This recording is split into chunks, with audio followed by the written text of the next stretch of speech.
Now,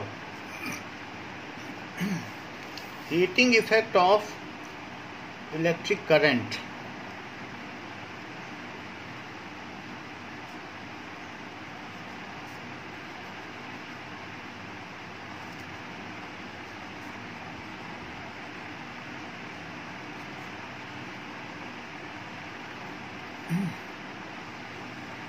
Though in all the appliance, anything?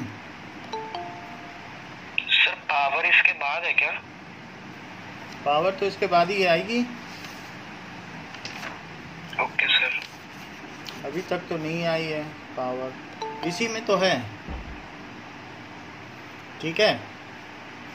Though every appliance generates heat, even your fan is running, you can just keep your hand on back side of fan where the armature is there, winding is there, it is hot. Anything, आप कोई भी electric appliance ले लो, fridge के पीछे हाथ लगा कर देखो, हाथ रख के देखो, you will feel the warmth. गर्मी निकलती है कि नहीं निकलती है?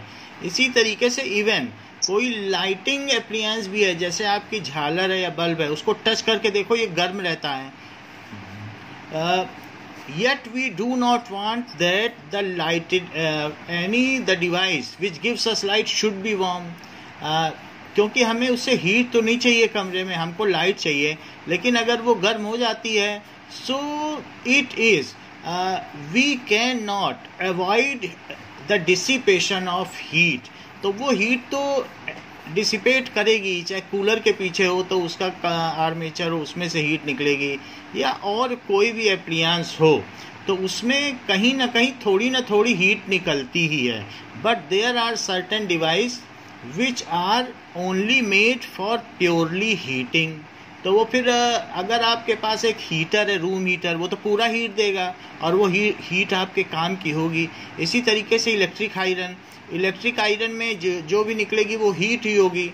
सो it is immersion rod, it is also giving heat. There are many other devices like oven, it is only made for heating, and there are gas stoves, electric toasters. So such devices are known as heating appliances which are made only to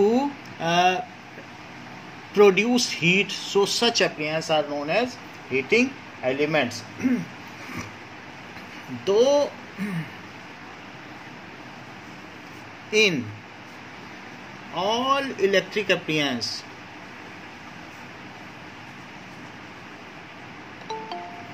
more heat, more or less heat is dissipated. Himanshu, आज आप time से join किए हो। more or less heat is dissipated.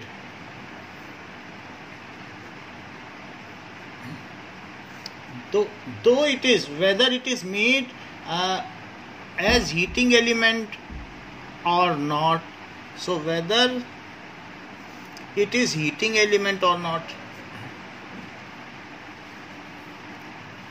वो heating element हो या नहीं,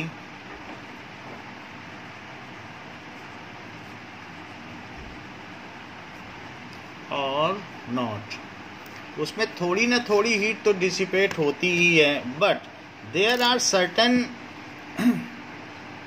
appliances, but some appliance which are made to generate heat. कुछ हम हवा लेने के लिए यूज़ करते हैं, कुछ लाइट के लिए यूज़ करते हैं, कुछ रेफ्रिजरेटर के लिए यूज़ करते हैं, तो वो अदर देन हीटिंग एलिमेंट है। लेकिन जैसे आप लोगों ने बताया कि इमर्सन रॉड, रूम हीटर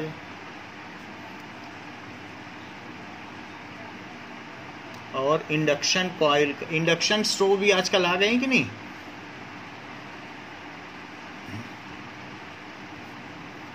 जिसमें फ्लेम नहीं होती है, बस आप कुछ भी रखो खाना बन जाता है। इसके अलावा इलेक्ट्रिक टोस्टर होते हैं, तो वो हीटिंग एलिमेंट कहे जाएंगे। ओवन इलेक्ट्रिक ओवन कहा जाएगा, एंड इसी तरीके से इलेक्ट्रिक आयरन। कुछ ऐसे हीटर्स भी होते हैं जिन पे खाना पकाया जाता है, उसमें कॉइल होती है, रेड बर्न हो जाती है, आर हीटिंग एलिमेंट्स।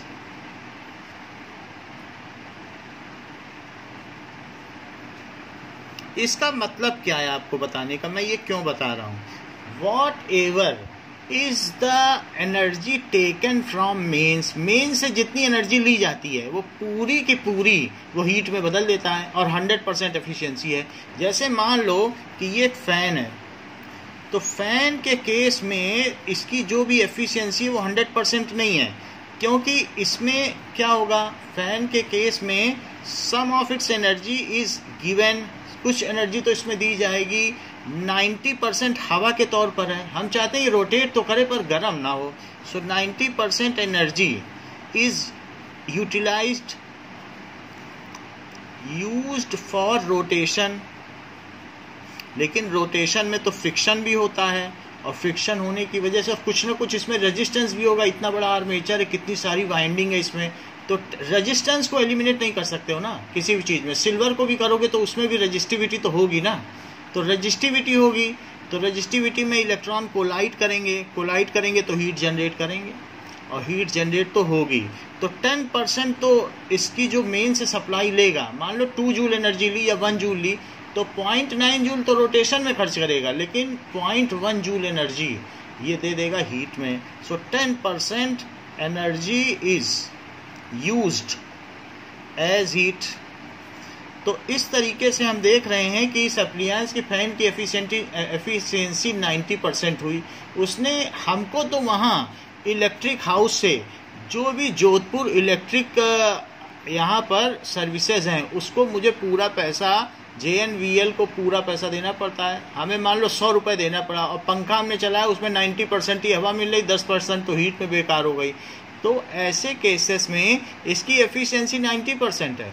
हम चाहते हैं जितनी मेन से ले उतनी पूरी की पूरी उसी काम में यूज़ हो जिस काम के लिए उसे रखा गया है। अच्छा फ़ैन वही है जो बिल्कुल हीट ना हो, अच्छा मतलब कोई भी चीज़ अच्छा, जैसे कोल्ड लाइट, ट्यूब लाइट छुओ तो बिल्कुल गर्म न लगे, तो इस तरीके से हम कहेंगे हाँ ये लाइट दे रहा है and it is not dissipating in other form of energy. Main से जितनी ले रहा है सब लाइट दे रहा है, तो ये चीज़ हम चाहते हैं। So heating appliances have 100% efficiency. Whatever energy they take from means it is 100% converted into form of heat. Heating appliance have 100% efficiency. Muscle road या रोड होता है, बोलो रॉड होगा, रॉड करो उसको, ठीक है। तो 100% efficiency, whatever energy they draw from means, कहाँ से ड्रॉ फ्रॉम, मीन्स भी बोलते हैं, और नहीं तो जो भी आपका घर है मेन सप्लाई, कहीं कुछ भी बोल सकते हो।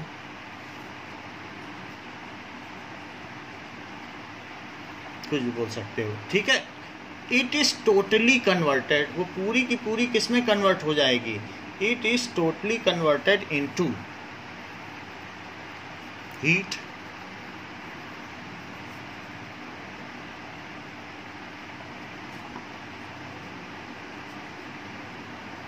अब जरा देखो कि नाउ अगर मान लीजिए आई करंट किसी में से फ्लो कर रही है, तो एक हमारे पास कंडक्टर है,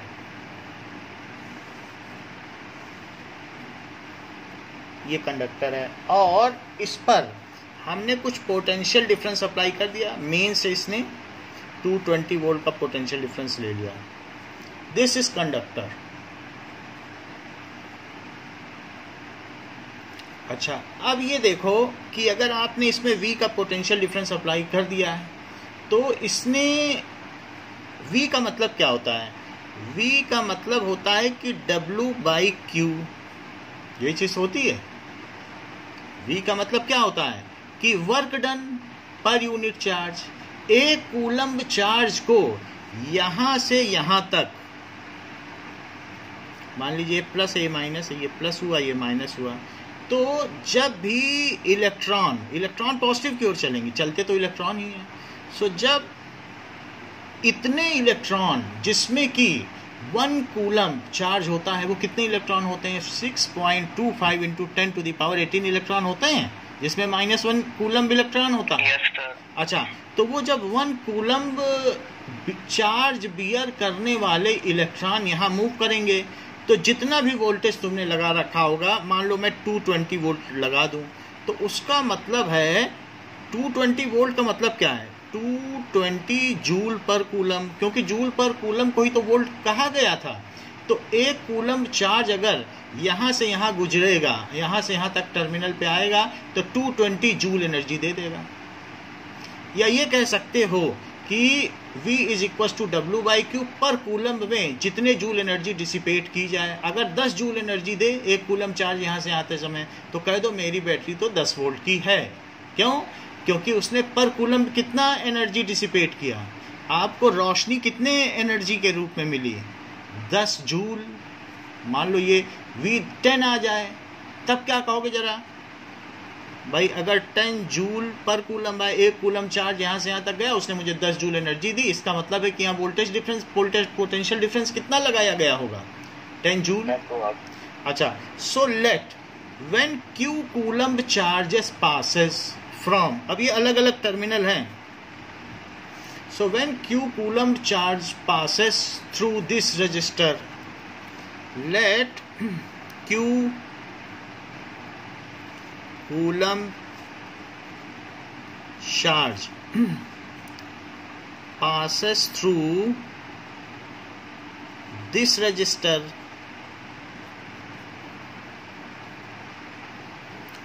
in t time। मतलब कहने का है कि यहाँ पर एक आंख लगा दो, तो जितने यहाँ पर इलेक्ट्रॉन मूव कर रहे होंगे, उतने ही पूरी सर्किट में मूव कर रहे होंगे, क्योंकि सर्किट है, इलेक्ट्रॉन आगे जाएगा तो अपने अगले वाले को रिपेल करेगा, ठेलेगा, और रिपल्सन की वजह से पूरे सर्किट में मूव करेंगे। कहीं इकट्ठा नहीं होते हैं, एक आगे बढ़ा तो दूसरा भी आगे बढ़ेगा, सब रिपल्शन है, इलेक्ट्रॉनों के बीच में रिपल्शन होता है। तो मान लीजिए मैं यहाँ से देख रहा हूँ, तो देखने पर तो किसी भी Q चार्ज यहाँ से पास कर गए टी टाइम में, हमने देखा Q चार्ज गुजर गया है, Q कूलम चार्ज गुजर गया है, और वर्क डन कितना किया? And it does W work done. देखो, मेरा कहने का मतलब है W वर्क डन का मतलब उसने तो हमें हीट ही दी ना, या ये भी कह सकते हो dissipate H joule heat.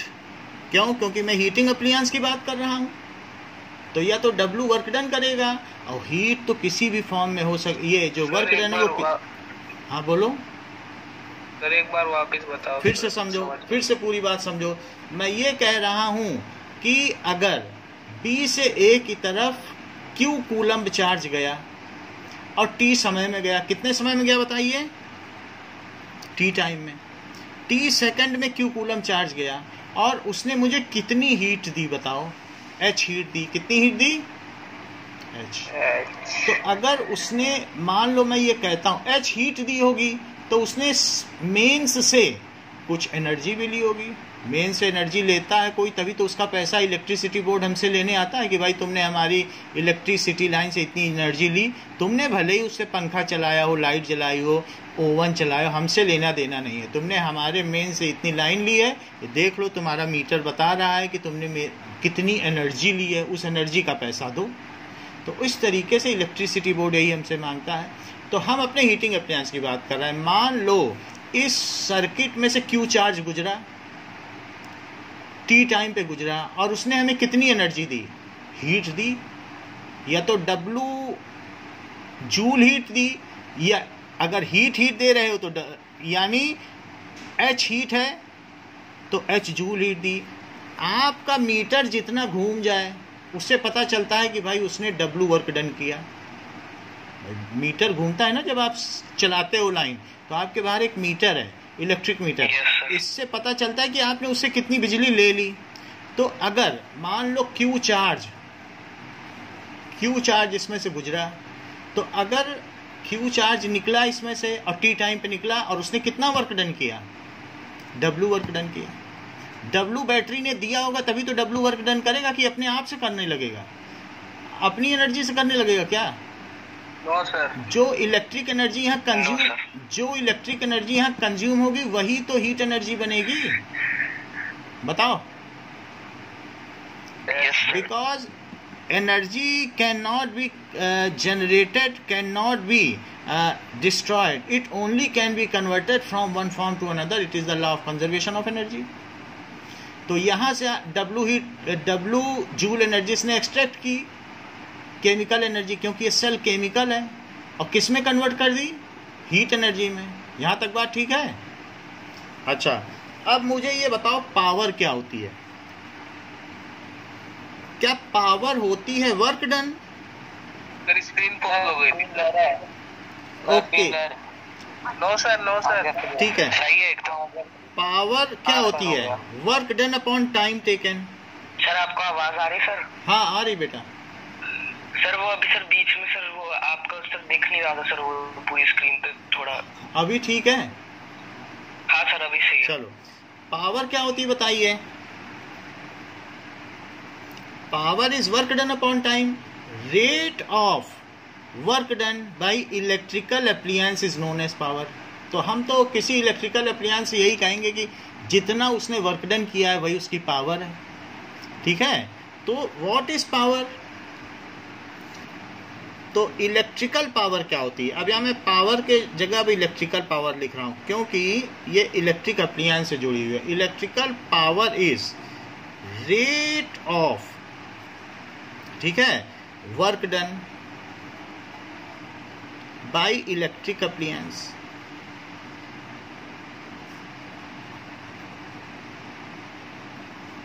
Is called electrical power. तो वो मैंने पहले ही लिख दिया, इलेक्ट्रिक पावर क्या है? It is rate of electric work done. अब जरा देखो, मैं वर्क डन की जगह क्या लिखूं? कोई ऐसा फार्मूला आपके पास है या तरकीब है? मुझे बता दो डब्ल्यू का क्या फार्मूला होगा। We Q. मैं लिख देता हूं वी क्यू, और टाइम तो टी है। कोई मुझे ये बता पाएगा कि क्यू बाई टी क्या हो सकता है, या किसी ने पढ़ा हो? सर इलेक्ट्रिक, सर जो फ्लो करती है इलेक्ट्रिसिटी क्या होगा? आई हो जाएगा। आई लो, इन्होंने बता दिया। क्योंकि rate of flow of charge को क्या कहते हो? Electric current. तो इस तरीके से जैसा अनीशा ने बताया, it is electric current, so V I.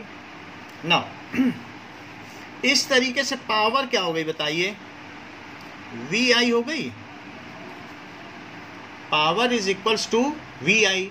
So हम ये कह सकते हैं कि ये हमारे पास फार्मूला आ गया। लेकिन कोई मुझे बता सकता है ओम्स लॉ के हिसाब से कि वी का क्या फार्मूला है ओम्स लॉ में? हाँ, V is equals to I R. तो मैं V की जगह फिर आई आर लिख देता हूँ और I भी लिख देता हूँ।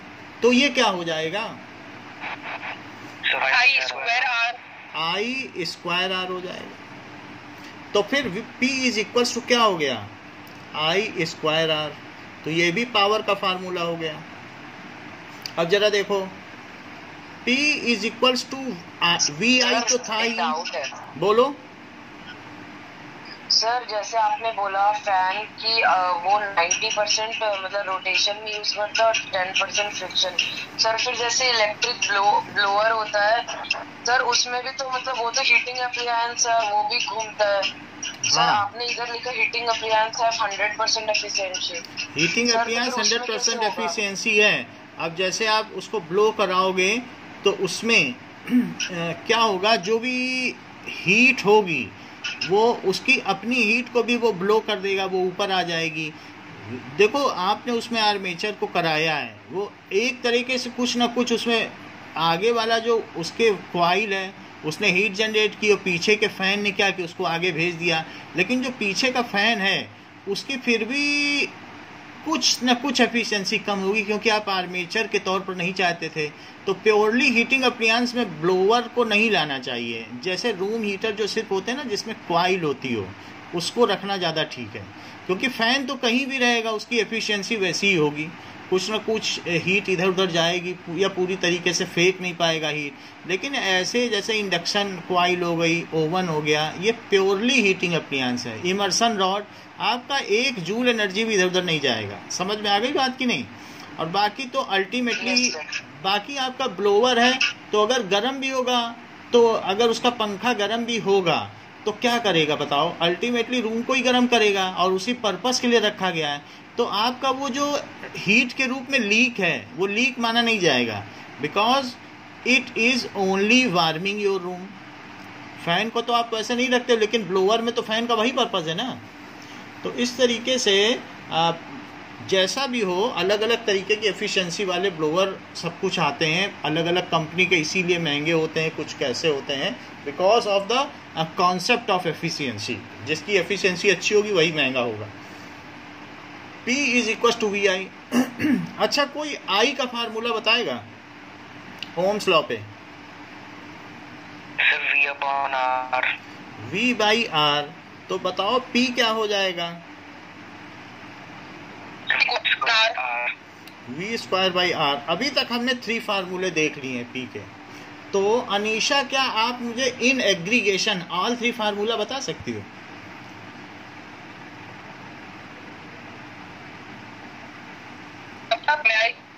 VI, हाँ, आवाज आपकी। VI, हाँ, और सेकंड आवाज नहीं आती। यस, आप बताओ। Sir P = W/D, P = I²R, हाँ, P = E²/R। ठीक है। इन एग्रीगेशन का मतलब ऑल फार्मूला, ठीक है, टोटल सम फार्मूला या ऑल द फार्मूलाज, इसका ये मतलब है। तो हमने देख लिया कि जो पावर है, पावर क्या क्या हो सकती है। Now power is equals to VI, power is equals to I²R, and power is equals to V²/R। ये हो सकती है। ओके, नाउ ये तो हमारा P का फार्मूला हो गया। P की यूनिट क्या हुई? जो यूनिट ऑफ पावर, हाँ, यूनिट ऑफ पावर देखिए, it is W/T।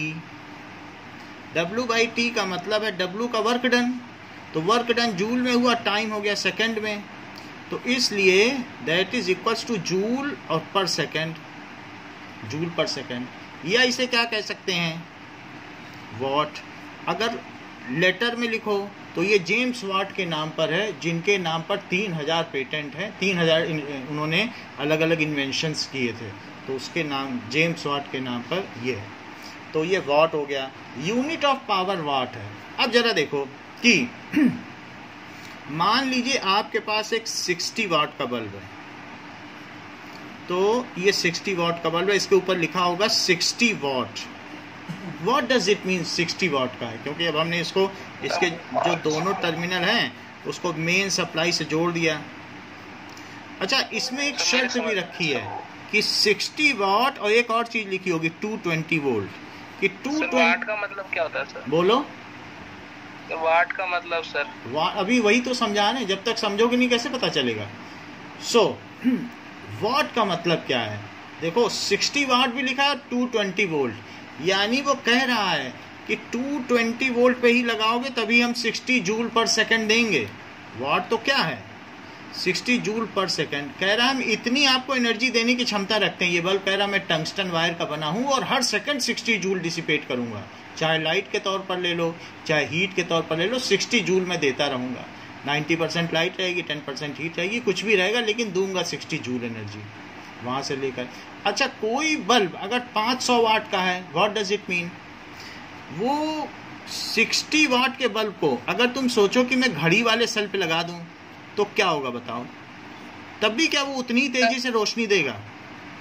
No sir. तो इसलिए आप लोग क्लेम करने ना पहुंच जाओ कि आपने तो 60 वाट का दिया था और मैंने घड़ी वाले सेल पे लगाया और देखो ये मुझे तो ये टिमटिमा रहा है, 60 वाट दे ही नहीं रहा, 1 जूल पर सेकंड नहीं दे रहा है, तो और मुझे अब 10 लाख का हट जाना दो। तो कंपनी पहले लिख देती है यदि तुम 220 वोल्ट पे लगाओगे तब मेरा बल्ब 60 वाट देगा, और अगर ऐसे हल्के वोल्टेज पे लगाओगे, आप कहोगे कि वोल्टेज डाउन है और तब नहीं दे रहा, बल्ब टिमटिमा रहा है, तो कंपनी का कोई जिम्मेदारी नहीं है। तो इसलिए दिस विल गिव 60 जूल पर सेकंड। जूल पर सेकंड को क्या कहते हो बताओ? वाट।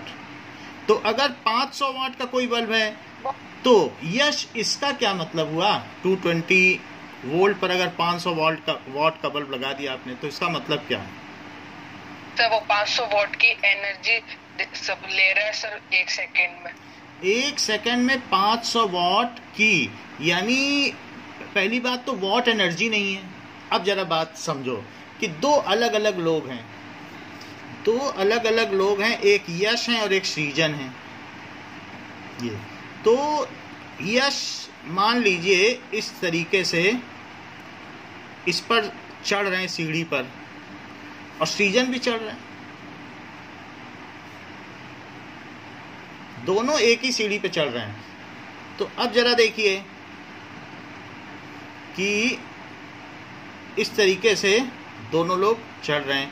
अब यहाँ पे देखें कि ये हाई टच है और बाई चांस दोनों का मास भी m है, और ये जब ऊपर चढ़ जाते हैं तो बताओ हमारी मसल्स ने कितना वर्क डन किया? दोनों का मास, इनका भी 40 किलो है और इनका भी मास कितना है बताइए? 40 kg। अच्छा, हाइट कितनी है? 1 मीटर। 1 मीटर कर लो या 10 मीटर कर लीजिए, 10 मीटर ऊंचाई पर है। हाइट कितनी है? 10 मीटर। तो ये ऊपर चलेंगे तो मसल को वर्क करना पड़ेगा, और कितना वर्क डन हो जाएगा बताओ? Work done it is equals to potential energy, क्योंकि ऊंचाई पे जा रहे हो। बिल्कुल सही बात आपने कही, mgh। तो it is equals to potential energy, that is whatever is the work done will be conserve in form of potential energy, क्योंकि आपने ग्रेविटी के अगेंस्ट में काम किया है। तो वर्क डन कितना हो जाएगा? mgh। तो अच्छा, ये 10 सेकंड में ऊपर चले गए और ये 5 सेकंड में दौड़ के ऊपर चले गए, दैट इज, ये यश हैं और ये हैं सृजन। अब देखो, मान लीजिए तो दोनों में किसने ज्यादा वर्क डन किया? दोनों में, अनीशा बताओ किसने ज्यादा वर्क डन किया? सृजन ने ज्यादा वर्क डन किया कि यश ने? यश ने किया है। आप अनीशा बता दें तो पता चले। सर सृजन ने। ये करेक्ट बताया। कैसे अनीशा ने बता दिया? अनीशा ने बता दिया, टाइम से तो कोई लेना देना है ही नहीं भाई, ये तो नया कॉन्सेप्ट दे दिया। बोला वर्क डन तो मसल ने किया, ये पूरी रात में चढ़ गए हों, ये चढ़ गए हों, क्योंकि it is only depending on mass, gravitational acceleration and height. उन्होंने ये बोला भले ही यश की पावर ज़्यादा हो, क्योंकि जब W/T करोगे तो पावर आएगी, लेकिन वर्क डन दोनों ने समान किया है। एक बूढ़ी औरत जो चढ़ी है छत पर और एक जवान आदमी, वो दोनों इक्वल वर्क डन करते हैं, छत पर चढ़ते हैं। और ये कॉन्सेप्ट बहुत बेसिक है जो अनीशा ने बताया। सो वर्क डन इनके द्वारा किया गया, वर्क डन बाय सृजन, it is equals to 40 mg। जी को 10 ले लो और ये भी 10 ले लो, तो ये कितना हो गया? जी को चाहे तो 9.8 ले लो अपनी समझ के लिए, उससे कोई फ़र्क नहीं पड़ता, ज़्यादा बेटर रहेगा आपके लिए क्योंकि मल्टीप्लाई हो जाएगा। तो 4 8 जा 32, 4 9 जा 36, तो 3 9। अब एक डेसिमल लगा दो यहाँ पे। इन्होंने इतने जूल वर्क डन किया। अब इनका वर्क डन देखो, mgh 40 into 9.8 into 10, so it is 392 joule. अब प्रवीण मुझे ये बात बताओ कि सृजन ने ज्यादा वर्क डन किया कि यश ने? सर एक बार पेज ऊपर करना सर। पेज इतना ही रह सकता है, बहुत ऊपर तो नहीं कर सकते हैं, लेकिन इतना बता दो कि किसने ये मैं बता दूं आपको हिंट, ये 5 सेकंड में ही पहुंच गए हैं और ये 10 सेकंड में। तो मुझे इतनी हेल्प कर। हाँ सेम वर्क डन है, टाइम अलग होने पर भी। चलिए अच्छी बात है। So both have done equal work done, because work done only depends on height, gravitational acceleration and mass. अब बात आती है पावर की। तो जैसे पावर क्या होती है बताओ, W/T। तो 392/10, ये तो बात रही सृजन की। तो सृजन ने कितनी पावर, सृजन की कितनी पावर आएगी बताओ? अच्छा, और इनकी कितनी पावर आएगी? 39.2 नहीं आएगी, क्योंकि 5 सेकंड में चल रहे हैं। W/T करो, 5 ही सेकंड में चढ़ गए, ये 10 सेकंड लगा है। तो इट इज 5 से डिवाइड करो पर यूनिट, 74.4, मतलब पर यूनिट टाइम किसने कितना काम किया उससे पावर पता चलती है। तो 5 9 जा 5 7 जा 35, और 35 करोगे 78.4। ये बिल्कुल सही है। तो अब यहाँ देखो, दोनों ने इक्वल वर्क डन किया। अब यहाँ पर पावर किसकी ज़्यादा है? सो पावर ऑफ सृजन, सॉरी यश इज मोर, यश ने ज़्यादा काम कर दिया। अब यहाँ पर मैं फिर से यश के पास वापस आ रहा हूँ, क्योंकि उन्होंने 500 वाट के आंसर में गलती कर दी थी। यश इज मोर, इसीलिए मुझे ये सब बताना पड़ा। वापस फिर से आता हूँ। अब मुझे बताओ, अगर 500 वाट का कोई अप्लायंस है तो इसका क्या मतलब है यश? सर उसने पावर 500 वोट की यूज करी है। पावर मतलब that is it's power, that is energy dissipated पर सेकेंड। यूज करने का कोई मतलब नहीं है, बस ये है कि पर सेकेंड वो 500 जूल एनर्जी डिसिपेट कर रहा है। जैसे कहीं शादी बारात में जाते हो तो वहाँ 100 वाट या 50 वाट के नहीं लगते हैं, वहाँ बड़े बड़े हेलोजन लगते हैं जो 500 वाट के होते हैं। तो जैसे पूजा स्वीट के आगे हेलोजन लगा है 500 वाट का, उससे पूरी जगह रोशनी रहती है। सो इस तरीके से दैट इज वाट का मतलब समझो 500 जूल पर second every second. This bulb is dissipating 500 joule energy. और ये कितनी कर रहा है एवरी सेकेंड में? 60 जूल। बताओ किसमें ज्यादा रोशनी होगी? So every second 500 it is पर सेकंड ले रहे हैं सर, दे रहे हैं डिसिपेटिंग। दोनों कह सकते हैं। अभी हम लोग एफिशिएंसी पे जा ही नहीं रहे हैं, एफिशिएंसी पे जाएंगे 11th में। सो इसलिए अभी आपको सब कुछ कहने की छूट है। ये कह दो इतनी ले रहा है, अब जितनी मेन से ले रहा है, देने की भी वही बात है, जो ले रहा वही दे रहा। अगर खुद रखता होता तो पिघल जाएगा थोड़ी देर में। कह दो ये 10% रख ले रहा, रखेगा नहीं, वो या तो लाइट के तौर पर देगा या हीट के तौर पर, नहीं तो धीरे धीरे गर्म हो जाएगा। फिर टंगस्टन का मेल्टिंग पॉइंट 3380 है डिग्री सेल्सियस, मेल्ट हो जाएगा, 5 मिनट बाद मेल्ट हो जाएगा। क्या वो अपने पास रखने की उसकी हिम्मत है? और इतनी एनर्जी रखता चला जाएगा तो क्या वो मेल्ट नहीं हो जाएगा? उसको तो देनी है। थोड़ी देर तक नहीं देगा, थोड़ी देर तक तो गर्म होगा। मान लो 2 सेकंड तक वो गर्म हुआ, फिर तो उसको जितनी ले रहा है उतनी ही देनी पड़ेगी, नहीं तो मेल्ट हो जाएगा। So it cannot afford to whatever amount of energy is taken, that much amount of energy is to be dissipated. उतनी ही ऊर्जा का क्षय होगा जितनी ऊर्जा वो वहाँ से ग्रहण कर रहा है। Otherwise, in case of accumulation of energy, it will be converted into heat and ultimately it will go beyond the melting point of tungsten and the bulb get fused. वो बल्ब तो टंगस्टन का fuse हो जाएगा और disconnection हो जाएगा plus और minus के बीच में, और उसकी वजह से सर्किट ऑफ हो जाएगा। बोलिए बात समझ में आ गई? एंड तो आप दोनों कह सकते हो, better it is to say that it is withdrawing 500 joule of energy. ये तो अभी हम थोड़ी देर में कंडम कर देंगे, समझाने के लिए बता रहे हैं कि every second it is dissipating 500 joule energy. लेकिन थोड़ी देर बाद ये महत्वपूर्ण नहीं रह जाएगा। आपने मेन से कितनी ली वही ये मानी जाएगी। ये तो समझाने के लिए कितनी रोशनी दे रहा है, या हीट के तौर पर दे रहा हो या रोशनी के तौर पर। अब जरा देखो, तो हमें ये बात पता चल गई कि पावर क्या होती है, W/T। But in case of heating appliance क्या होगा, what ever is the electrical energy drawn from source. बेटा किसने पूछा था ये कि ले रहा है कि दे रहा है? सर प्रवीण। प्रवीण, ये आज का सबसे अच्छा क्वेश्चन है। This is the best question of today. तो यही अगले इस चीज़ की भूमिका बना रहा है और ये समय की मांग भी है। तो आपने जैसा बताया, इलेक्ट्रिकल एनर्जी कंज्यूम्ड, वर्क को मैं क्या लिखूंगा, कितनी ले रहा है आपका डिवाइस, ये नहीं बोलूँगा कितनी दे रहा है, क्योंकि बुक भी यही कह रही है। तो और वैसा ही आपने पूछा भी, इलेक्ट्रिकल एनर्जी कंज्यूम्ड और अपॉन टाइम। सो अब देखो, पावर की डेफिनेशन ही प्रवीण ने बदल दी। Electric power of any electric appliance is electrical energy consumed, ना कि dissipated, electrical energy consumed per unit time। प्रति सेकंड जितनी ऊर्जा वो अवशोषित करता है उतनी ही उसकी पावर कहलाएगी, दैट इज इलेक्ट्रिक पावर। अब देखो,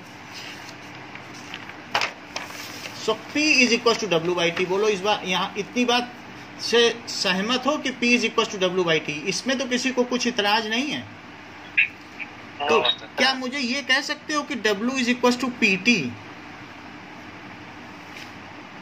ये बोल सकता हूँ क्या? अच्छा, बिल्कुल सही कहती हो Anisha. Now in case of heating appliances,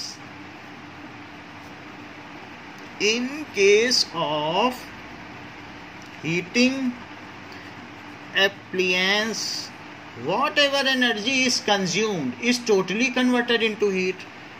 Whatever energy is consumed is totally converted into heat। तो जो वर्क डन है क्या वही H हो जाएगा? Work done is equals to heat dissipated, तब इक्वल हो जाएगा। हीटिंग अप्लायंस में जो भी लिया वो हीट के तौर पर दिया।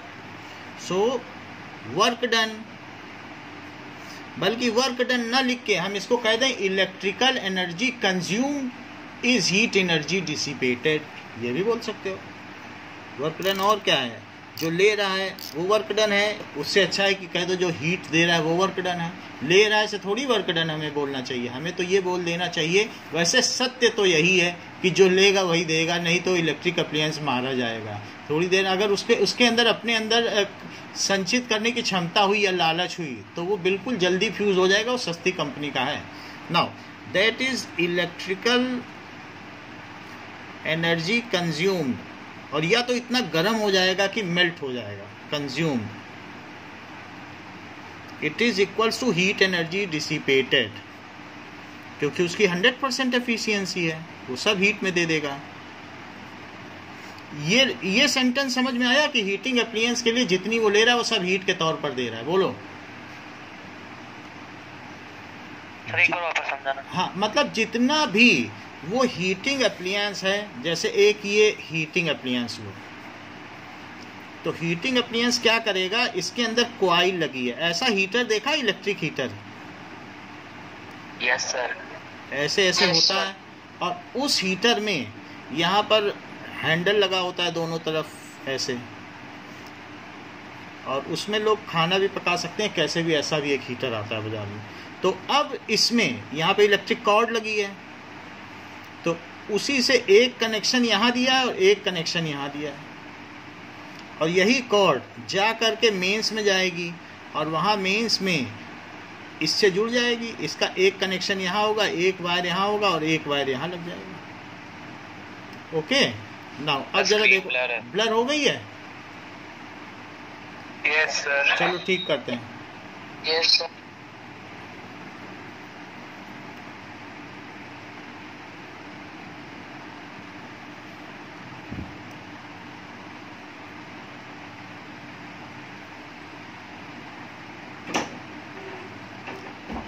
ओके, अब देखिए, इतनी बात समझ में आ गई, इसका सर्किट ये कैसा है। Okay, now electrical energy consumed is equals to heat energy dissipated. जितनी इसने यहाँ से इलेक्ट्रिकल एनर्जी ली, उतनी ही इसने यहाँ से क्या दे दी बताओ? हीट नहीं दे दी। इलेक्ट्रिकल एनर्जी W ली और दिया क्या? हीट। तो बताओ WH के इक्वल हुआ कि नहीं? Yes sir. क्योंकि अब देखो, ये मुझे बताओ W क्या होता है?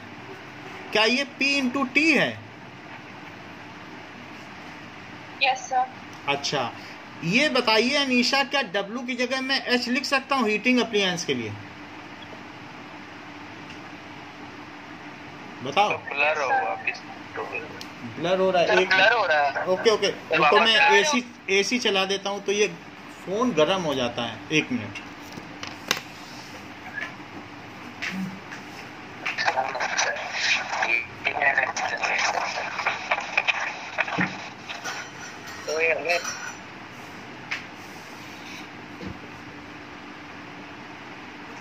लीव कर दिया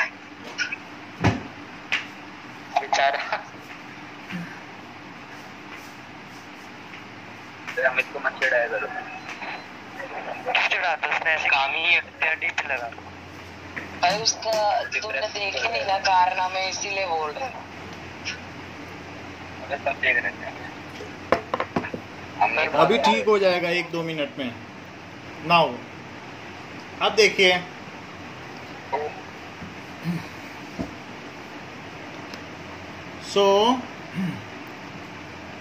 यहाँ पर कुछ ठीक हुआ? वैसा हुआ क्या कि अभी भी ब्लर है? सर स्क्रीन पॉज हो गई, होल्ड हो गई। की आवाज कर रही है सर, ब्लर हो रही है बार बार। ओके, ठीक कर देते हैं।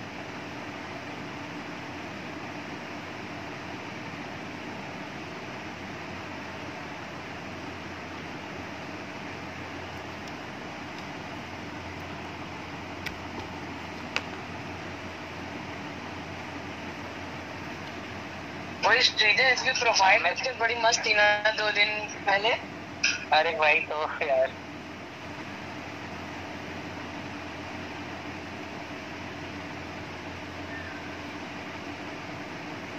अब देखो, W की जगह मैं H लिख सकता हूँ क्या? Yes sir. और P की जगह क्या Yes, लिख sir. सकता हूँ? क्या मैं इसे I² R लिख सकता हूँ? ऐसा कोई सर VI लिख सकते हो या I² R लिख सकते हो क्या? ऐसा कोई फार्मूला है ध्यान में?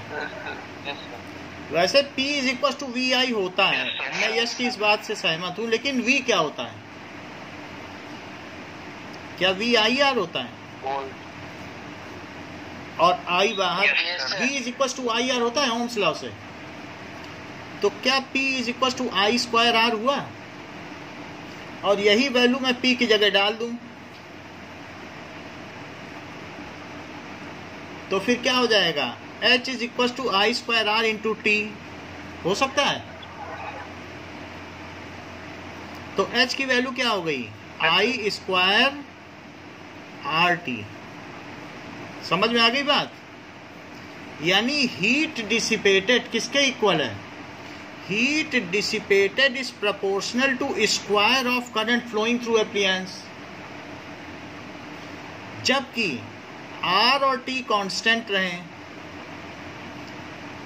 मेरा कहने का मतलब है कि जब एक चीज को नापो तो दूसरी चीजों में बदलाव ना करो।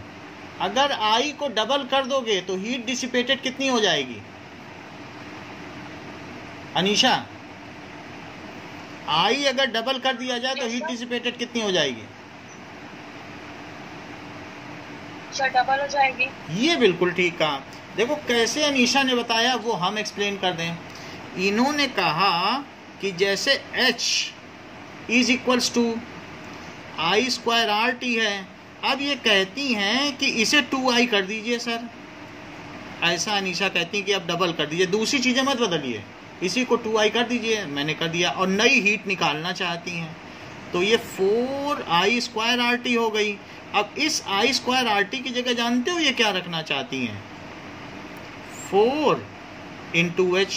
ये देखो कैसे इनको पता कि हीट 4 गुनी हो जाएगी, क्योंकि इन्होंने एक्सरसाइज का सेकंड क्वेश्चन देख लिया था गलती से, और इस वजह से इन्हें पता था कि करंट को दुगनी कर देने से हीट कितने गुना हो जाती है? 4 गुना। देख लो, सो हीट गेट 4 टाइम्स और जब भी स्क्वायर है इस वजह से ऐसा कहा। तो अब जरा हम देखें कि इफ करंट इज डबल्ड तो ये हो जाएगी। नाउ सृजन, अगर मान लीजिए करंट मैंने हाफ कर दी तो बेटा हीट कितनी हो जाएगी? सर अगर करंट सर हाफ हो गई तो सर हीट हो जाएगी 1/4। चेक कर लेते हैं इनकी भी बात। ये कह रहे हैं कि नई हीट, जरा देखो, करंट को बोला इन्होंने हाफ कर दो, मैंने कर दिया। अच्छा, इसकी वैल्यू क्या हो गई?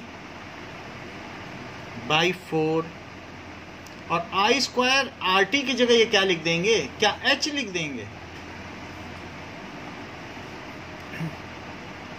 तो इट इज H/4। इनकी बात सही पाई गई कि करंट के हाफ कर देने से I/2 किया था, और जो नई हीट है वो पुरानी हीट का 1/4 हो गया।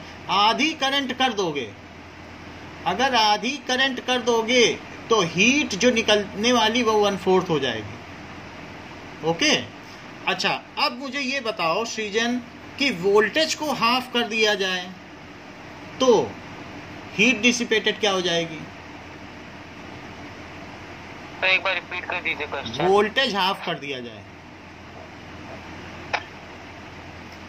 कहीं आपके मन में ये डाउट तो नहीं आ रहा है? वोल्टेज हाफ हाँ बोलो। वही H/4 ही होगा। देखो इन्होंने कह दिया वोल्टेज I के प्रोपोर्शनल है। सर आपने तो वही क्वेश्चन पूछ लिया भाई, वोल्टेज हाफ करोगे, ये तो कह रहे हैं सर आपने ओम्स लॉ पे पूछ लिया है, वोल्टेज हाफ करोगे तो करंट भी हाफ हो जाएगी, क्योंकि जो V/2 है दोनों तरफ प्रोपोर्शनल कर दो। If voltage is half then current is half. कहते हैं क्वेश्चन तो वही है, और कह रहे हैं ना मानिए तो मैं दूसरी तरीके से भी बता सकता हूँ, इनके पास दूसरा मेथड भी है। कह रहे हैं कि ये जरा देखिए, H = V²/R, यानी H क्या चीज होता है? That is equals to V²/R और इंटू T। ऐसा देखो T भी लिखेंगे, क्योंकि H क्या होता है? P × T होता है कि नहीं? क्या किसी को मालूम है P का फार्मूला V²/R है? H क्या चीज होती है? P × T। H को W समझो, H और W में कोई अंतर नहीं है। जो हीटिंग अप्लायंस हैं वो जितनी ऊर्जा वहां से निकालते हैं उतनी दे देते हैं। तो जैसे W = बोलो सर, उधर I²/R लिखा था उधर। तो देखो हमने क्या लिखा था कि I²RT लिखा, और अब मैंने क्या लिख दिया? V²/RT। क्यों? क्योंकि P के 3 फार्मूले कौन कौन से जरा देखो तो। P का कौन कौन सा 3 फार्मूला है जो हमने यूज किया? ये देखो, चाहे तो P की जगह I²R लिखो, चाहे V²/R, है कि नहीं? Yes sir. तो अब सृजन की मर्जी है, वो कहते हैं नहीं हम तो V²/R लिखेंगे। फार्मूला वही है, H = PT। Power is heat by time, heat dissipated per unit time is known as power. तो अब जरा देखो, मैं इनके कहने पे वोल्टेज को हाफ कर देता हूं तो H' क्या हो जाएगा? V/2 करो और स्क्वायर कर दो, और T और R को इन झंझटों से दूर रखो। T ऊपर रहा, R नीचे, ये अलग है, इनको इससे लेना देना नहीं क्या हाफ कर रहे हो, क्योंकि रेजिस्टेंस तो नहीं बदल जाएगा वोल्टेज बदलोगे। करंट के बदलने पर भी रेजिस्टेंस नहीं बदलता, वोल्टेज के बदलने पे भी नहीं बदलता, वो तो ρL/A होता है। तो V²/4 × T/R, बताओ इसकी वैल्यू क्या है? V² T/R, क्या यही H है? तो H' क्या हो जाएगा? H/4। इन्होंने प्रूव करके दिखा दिया कि जो नई हीट है वोल्टेज के हाफ कर देने पर 1/4 हो जाएगी। बोलो बात समझ में आ गई? अच्छा, अब यहाँ पर देखो, तो इसलिए दूसरी चीज़ों को कांस्टेंट रखना है। जब एक चीज़ देख रहे हो तो दूसरी चीज़ें नहीं बदलनी है, नहीं तो आप चोरी चोरी आर को डबल कर दो, टाइम को ट्रिपल कर दो, तो आपका तो सारा लेना। बोलो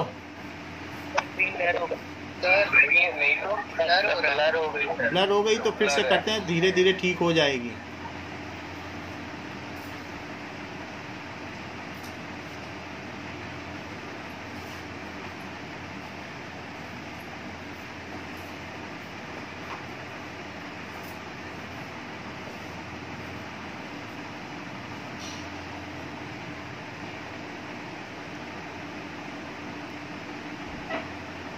ओके, इतनी बात समझ में आई कि जब एक चीज के बारे में देखो तो दूसरी चीजों को कांस्टेंट रखो।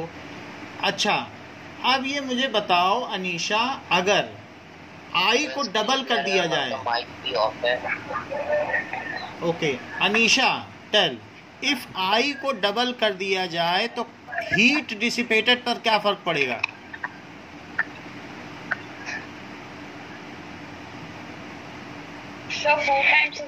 अस्मित, अगर करंट को ट्रिपल कर दिया जाए तो हीट डिसिपेटेड क्या होगी? अस्मित, हाँ, अगर मैंने करंट को ट्रिपल कर दिया, 3 गुना कर दिया, तो हीट डिसिपेटेड कितना हो जाएगी? बोलो। ट्रिपल हो जाएगा। हिमांशु, हिमांशु बेटा बताओ। हिमांशु, एम आई ऑडिबल बेटा? ओके, सीजन बताओ। 9 टाइम्स हो जाएगी। सीजन, आपसे एक और बेसिक क्वेश्चन, अगर मैंने करंट को डबल कर दिया, सीजन ये इंपॉर्टेंट क्वेश्चन है, बात ना करिए। अगर मैंने करंट को डबल कर दिया और वोल्टेज को हाफ कर दिया सीजन, तो हीट डिसिपेटेड क्या हो जाएगी? तो करंट को डबल और वोल्टेज को हाफ, हाँ, सेम ही रह जाएगी। लो, इन्होंने पूरी बात कर दी। बोला आप जी, आपकी बात ओम्स लॉ को डिवाइड करती है। It is highly objectionable sir, आप ऐसा कर ही कैसे सकते हैं? बोला अगर करंट को डबल कर रहे हो तो वोल्टेज भी डबल ही होगा। सीजन ने पूरी बात खोल के रख दी, और यही इस चैप्टर की थी जो आज सीजन ने बोला। इससे सिद्ध होता है कि इन्हें Ohm's law, he has very well adhered Ohm's law. बोला आपकी बात कैसी है, करंट डबल कर दोगे, वोल्टेज हाफ करके करंट को डबल कर दोगे, ये बात ही झूठी है। तो इस तरीके से that can not be done. अच्छा, अब आगे देखो, H is proportional to I square. I square के प्रोपोर्शनल है। H is proportional to R यदि I और T को कांस्टेंट रखा जाए। तो एक चीज जब देखी जाती है तो बाकी चीजों को कांस्टेंट रखा जाता है। मान लीजिए आप देख रहे हैं कि प्लांट में हरा रंग क्लोरोफिल की वजह से है, तो वहां ये ना देखिए कि उसमें ऑक्सिन्स कितने, यानी कितनी बढ़त है, प्लांट कितना बड़ा है। सिर्फ और फिर क्लोरोफिल पे ध्यान रखो कि किसमें ज़्यादा क्लोरोफिल है तो क्या वो ज़्यादा हरा है, क्योंकि एक साथ जब कई चीज़ों की साइंस में व्याख्या नहीं होती है। You should only be concern with this कि अगर आपके अंदर आरबीसी की कमी है तो कौन सा रोग हो रहा है, आरबीसी इनमें ज़्यादा है, इनमें कम है, तो कंपेयर करो। फिर डब्ल्यूबीसी को मत देखो। तो जब आई पे कंपेयर कर रहे हो तो बाकी चीज़ें कांस्टेंट करो, तभी एच और आई का रिलेशन मिल पाएगा। ऐसे ही जब आर से कंपेयर कर रहे हो एच का रिलेशन, तो बाकी चीज़ें कांस्टेंट रहनी चाहिए, उनमें कुछ परिवर्तन ना करो। और जब टी से कर रहे हो तो क्या क्या कांस्टेंट रहना चाहिए?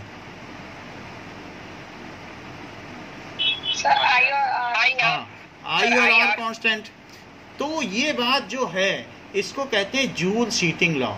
ये फार्मूला कि W is equals to T T और फिर W की जगह H लिखकर I स्क्वायर R रख के T, फिर ये बनाया है जूल्स ने, और इस पर इनको नोबेल प्राइज मिला है। जूल कितना बड़ा काम कर दिया। तो और फिर इन्होंने बताया now what is joule's heating law. So H is equals to I square RT, page number 217 की दूसरी लाइन ऊपर देख लो। सो इस तरीके से जूल हीटिंग लॉ क्या है?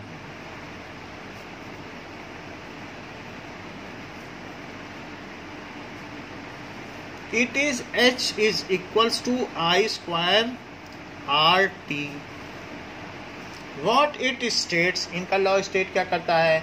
This law implies that heat produced in a resistor, heat produced in a register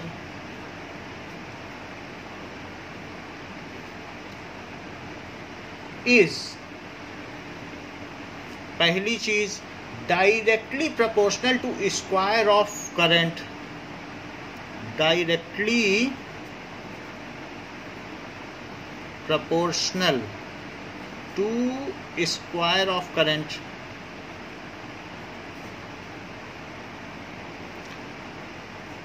ठीक है, for a given resistance, for a given resistance का मतलब रेजिस्टेंस को कांस्टेंट रखा जाए, रेजिस्टेंस एंड टाइम, टाइम यहाँ नहीं लिखा है लेकिन 11th की बुक में पढ़ोगे तो मिल जाएगा, तो ये जूल हीटिंग लॉ नेट पे भी मिल जाएगा। कौन से पेज नंबर पे है? बोलिए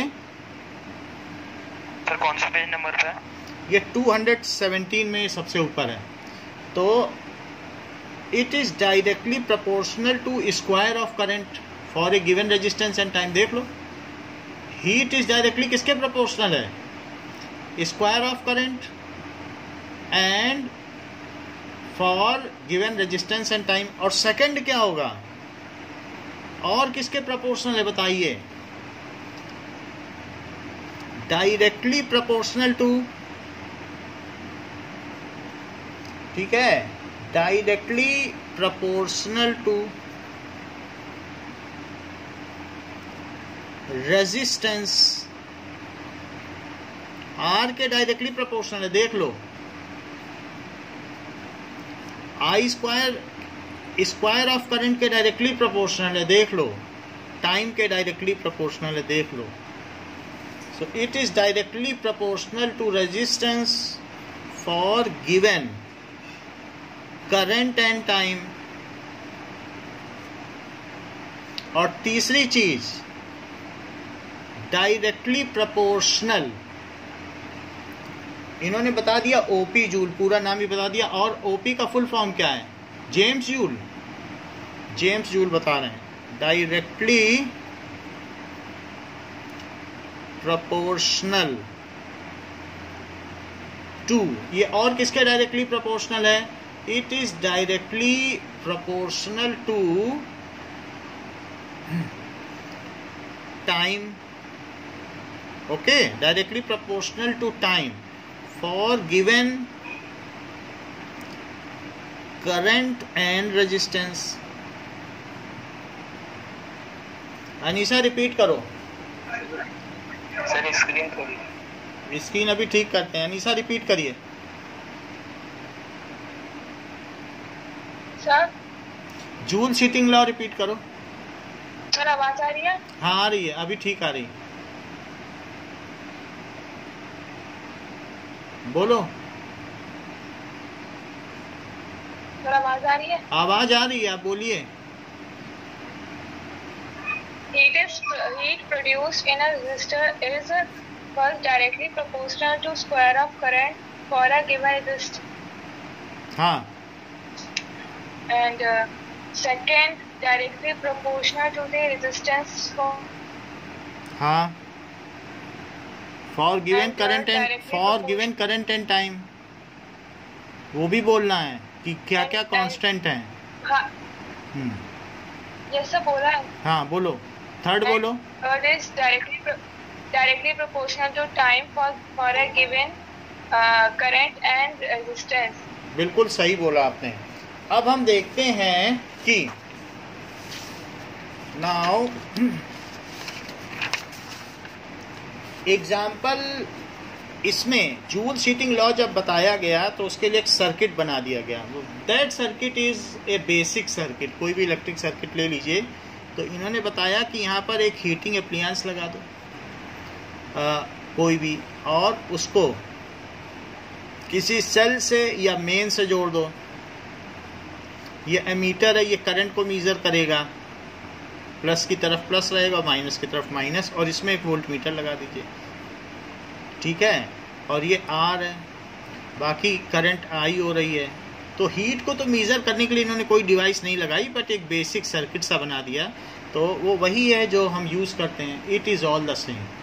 और ये जो करंट आएगी ये वोल्ट मीटर के थ्रू भी जाएगी। वोल्ट मीटर में भी करंट फ्लो कराया करो, इसमें भी जाएगी, इसमें भी जाएगी। इसमें बहुत कम जाती है क्योंकि वोल्ट मीटर का, आइडियल वोल्ट मीटर का रेजिस्टेंस इनफाइनाइट होता है, और आइडियल एमीटर का कितना होता है? 0 ओम। आइडियल एमीटर का कितना होता है? 0। और आइडियल वोल्ट मीटर का कितना होता है? इनफाइनाइट ओम। यानी ये 0 ओम, यानी जिस रास्ते से करंट जा रही है उसी में बीच में ना खड़ा हो जाए कि अब हम किसी को जाने नहीं देंगे। इसका मतलब है कि सिर्फ ये चार्जेस को काउंट करे पर सेकंड, और ये कहे अरे अरे तुम मेरे में से कहाँ चले आ रहे हो, जाओ मेन सर्किट में जाओ, हम तो मापने के लिए खड़े हैं। तो ये अपने में से किसी को जाने ना दे और ये किसी को रोके ना, दोनों अपना अपना फर्ज निभाएं।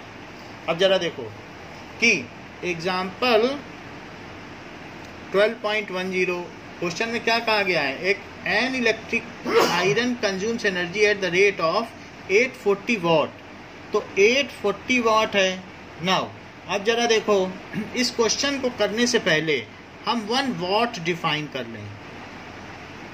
1 वाट क्या हो सकता है कि पावर क्या होती है बताइए? W/T। इफ अगर मैं इसको 1 जूल कर दूं, ये W वर्क है या इलेक्ट्रिकल एनर्जी कंज्यूम्ड है, और T टाइम है, ये टाइम है, और ये 1 सेकेंड कर दें तो क्या ये 1 वाट ना हो जाए? Yes sir. So if an electrical appliance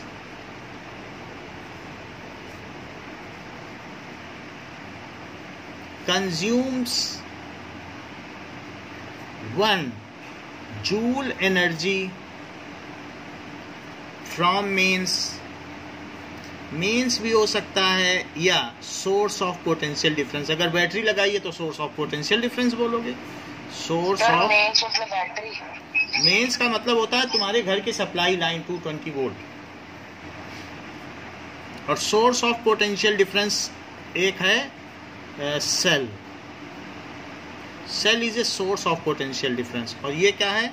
mains का मतलब है कि household supply lines, household जो आपने वायर से लिया, आपके घर के बाहर जो पोल जा रहा है उससे ली है। तो इफ यदि वो 1 जूल एनर्जी ड्रॉ करता है फ्रॉम मेंस पर सेकेंड, देन ऐसे केस में the power of that electric appliance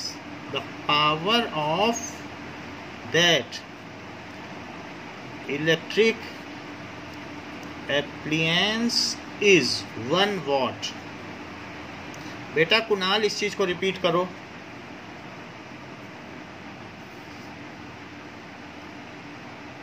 Kunal, Praveen repeat करिए। Sir, if any electric appliance consume 1 volt, 1 joule। हाँ ठीक है, बोलो। आयुष रिपीट करो। Sir, if any electric appliance consume 1 joule energy from a potential source per second, ठीक है, then the power of that appliance was 1 volt। It is 1 watt। Power होती है, जैसे हमने देखा यस और सृजन के केस में दोनों की पावर अलग अलग थी, वरना तो एक बूढ़ा आदमी भी सीढ़ी चढ़ सकता है। वर्क डन तो कोई पूरी रात दिन लगा दे सीढ़ी चढ़ने में, वर्क डन बहुत सारे लोग एक जैसा कर सकते हैं, लेकिन हर एक की पावर अलग अलग होती है। कोई जल्दी कर लेता है, कोई देर से करता है, कोई मशीन सेकंडों में पानी चढ़ा देती है ऊपर। ऐसे भी इलेक्ट्रिक अप्लायंस हैं, कोई मोटर, और कुछ मोटर ऐसी होती है धीरे धीरे चढ़ाती रहती है, पूरा दिन चलती रहती है। तो चीज़ क्या है? पावर। तो इस तरीके से that is power. Himanshu, able to repeat it?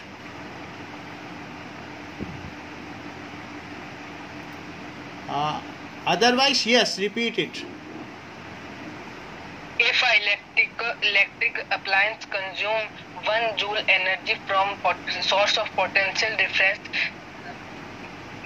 per second, then the power of that electric appliance is 1 watt. बहुत अच्छा बताया आपने, इट इज सो गुड। अब हम आते हैं 12.10 एग्जाम्पल पर। हमें ये पता चल गया कि 1 वाट कितना होता है, 1 जूल एनर्जी पर सेकंड में वो ड्रॉ करे, तो उसे 1 वाट कहेंगे। अब देखो कहा गया है एक electric iron consumes energy at the rate, power दी है, कितनी दी है power, 840 watt when heating is at maximum rate. तो ये एक है electric iron. So electric iron में आपको मालूम है बीच में एक नॉब होती है जिसमें मिनिमम और मैक्सिमम लिखा होता है, ऐसा होता है कि नहीं? Yes so sir. इस तरीके, हाँ, तो यहाँ पर कई तरीके के होते हैं, मिनिमम और मैक्सिमम लिखा होता है। जब ये मैक्सिमम पर चल रहा है, जब लिनन पे मैक्सिमम है और सिल्क पे मिनिमम होता है, लिनन यानी कॉटन, तो लिनन के केस में मैक्सिमम पे इसे चलाया गया, तो पावर इतनी थी when heating is at maximum rate. अच्छा, और इसके अलावा इसी पर और भी चलाया गया जब ये मिनिमम पर है। क्या सर, एक बार वापस एक्सप्लेन। पावर मैक्सिमम भी हो सकती है, आप ज़्यादा से ज़्यादा उससे हीट कर लो। आप कॉटन की चादर प्रेस कर रहे हो तो उसे मैक्सिमम पावर पे चला दो। ओवन को भी मैक्सिमम पावर पे चलाते हो कि नहीं? जब कोई दाल उबालनी होती है और ओवन को ब्रेड टोस्ट करना है, कोई चीज़ गर्म करनी है सिर्फ, तो मिनिमम पे भी चला देते हो। तो इसी तरीके से मिनिमम पावर इसकी 360 वाट है।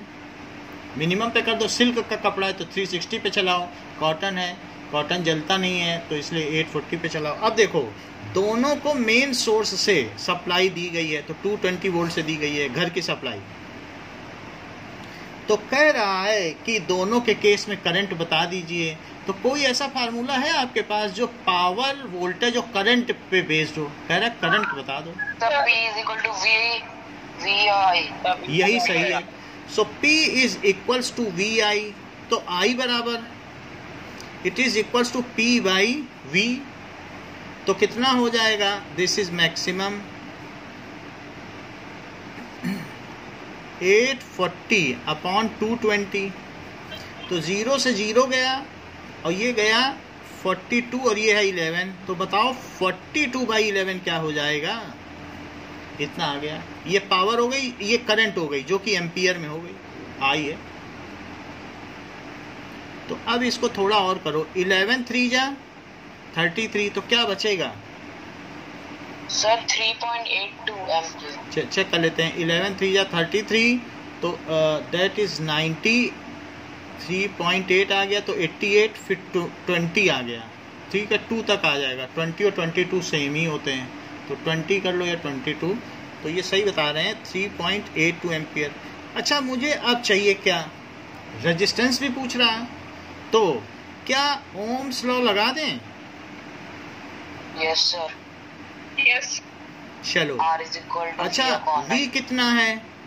220। करंट को फ्रैक्शन में रखो क्योंकि यहाँ थोड़ी इरर है, ये तो बिल्कुल प्योर क्वांटिटी है। 42/11, तो 42/11 रख दो, रेजिस्टेंस निकाल लो इंटू R। तो 220 into 11/42 it is equals to R। जरा चेक करो किसी से कुछ कटता है? ये 21 है और ये 110, इनको मल्टीप्लाई करो तो कितना आ जाएगा? 1210/21। अच्छा, अब इसकी वैल्यू निकालो, 21 से इसे काटना है। सो 21 से 1210 को कट करो, 21 5 जा कितना होता है? 105 57.62। तो यहाँ पर कितना हो जाएगा? It is 160। तो ये कितने टाइम जाएगा? 7 टाइम्स 147, तो 13 बचेगा, डेसिमल लगा दो। तो इस तरीके से 6 आ जाएगा, 126, फिर 4 बचा, तो 2 टाइम्स चला जाएगा, दैट इज 21 2 जा 42। थोड़ा ही अंतर है, तो 42 तक ले जाया जा सकता है। तो आपने ठीक बताया, 57.62 ओम। देख लो, बिल्कुल वही वैल्यू आ गई जो बुक की है। फिर से समझना है कि समझ में आ गया। एक बार P is equal to VI लगाया, I की वैल्यू निकाल ली, आई के आने के बाद ओम्स लॉ लगाया। बोलो, समझ में आई बात? बताइए, अगर किसी को डाउट हो तो पूछ लो। एक ये वाला है, पावर वाला लगा दिया, एक लगा दिया ओम्स लॉ। दो चीजें लगाई हैं, ओम्स लॉ भी लगाया है, V is equal to I R भी लगाया है और P is equal to V I भी लगाया है। दो चीज लगानी पड़ेगी। 4 नंबर का सवाल है। अब देखो, P minimum is equal to V I, तो अब यहाँ पर ये 360 is equal to 220 into I. अब आई अलग होगा तो आई डैश लगा दो, हमें मालूम नहीं है कितना होगा। तो this is 360 by 220, it is I dash. 0 से 0 कट करो, 18 बाई 11, तो 11 से इसे कट करोगे तो 11 बन जा 11, बचेगा 70। 11 6 जा, तो 11 6 जा 66, 4 बचा, फिर 3, तो 1.63 आया, फिर भी 70 बच गया, तो 11 6 या 66, इतने एम्पियर आ गया। लेकिन इन्होंने इसको राउंड ऑफ कर दिया है, आखिरी डिजिट हटा दिया है और पिछले डिजिट को क्या कर दिया है, 4। अगर 5 से ज़्यादा हो या 5 हो या 5 से ज़्यादा हो तो पिछला डिजिट 1 बढ़ा देते हैं और उसे हटा देते हैं। सो this is this much ampere. Decimal के बाद राउंडिंग ऑफ कर दी जाती है। अब जरा देखो, हमें तो रेजिस्टेंस भी चाहिए। So this is I dash R dash, ohm's law. V कितना है 220, I कितना है, I को फ्रैक्शन में रखो जिससे कि हमें सही चीज मिल सके। तो 220 अपॉन 18, इससे इसको कट कर लो, 9 आ जाएगा। सो 1210 बाई 9, अब 9 से डिवाइड करो तो R डैश कितना आ जाएगा, 9 है तो 9 से करेंगे तो कितना कितना आएगा।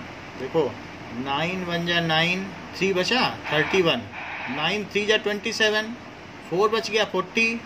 तो 40 का क्या मतलब है कि 9 4 जा 36, 4 जा 36 कर लिया, 40 बच गया।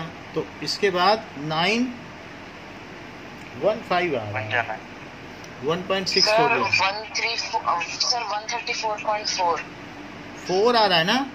वो इस वजह से, क्योंकि बुक में एरर इसलिए आई है क्योंकि उन्होंने डेसिमल वाली क्वांटिटी से डिवाइड किया है, तो इस वजह से उनकी एरर स्वाभाविक थी। हमने एक बिल्कुल नॉन इरोनियस वैल्यू से डिवाइड किया है, हमने उसको फ्रैक्शन में लिया। सो this is more exact. Okay, तो ये आप लिखना, ये गलत नहीं है, ये ज़्यादा एक्यूरेट। ओके, अब अगले क्वेश्चन की ओर बढ़ते हैं। Now there is example 12.11। 12.11 देखिए, कह रहा है 100 joule heat is produced. H कितना है, 100 जूल। ये अब देखो, ईच सेकेंड टाइम कितना है, 1 सेकेंड। अच्छा, रेजिस्टेंस क्या है, 4 ओम। अच्छा, मुझे प्रांजल एक बात बताओ, Pranjal you are there? Yes sir. अच्छा, ये बताओ कि कोई अप्लायंस जैसे आपका इलेक्ट्रिक आयरन है, वो 1 घंटे में जितनी हीट प्रोड्यूस करता है, क्या 2 घंटे में भी उतनी ही हीट प्रोड्यूस करेगा कि उसकी डबल?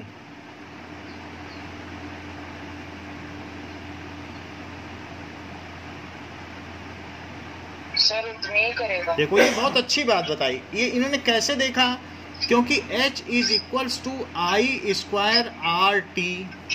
इन्होंने, प्रांजल ने कहा टाइम डबल कर दिया जाए तो हीट भी डबल हो जाएगी।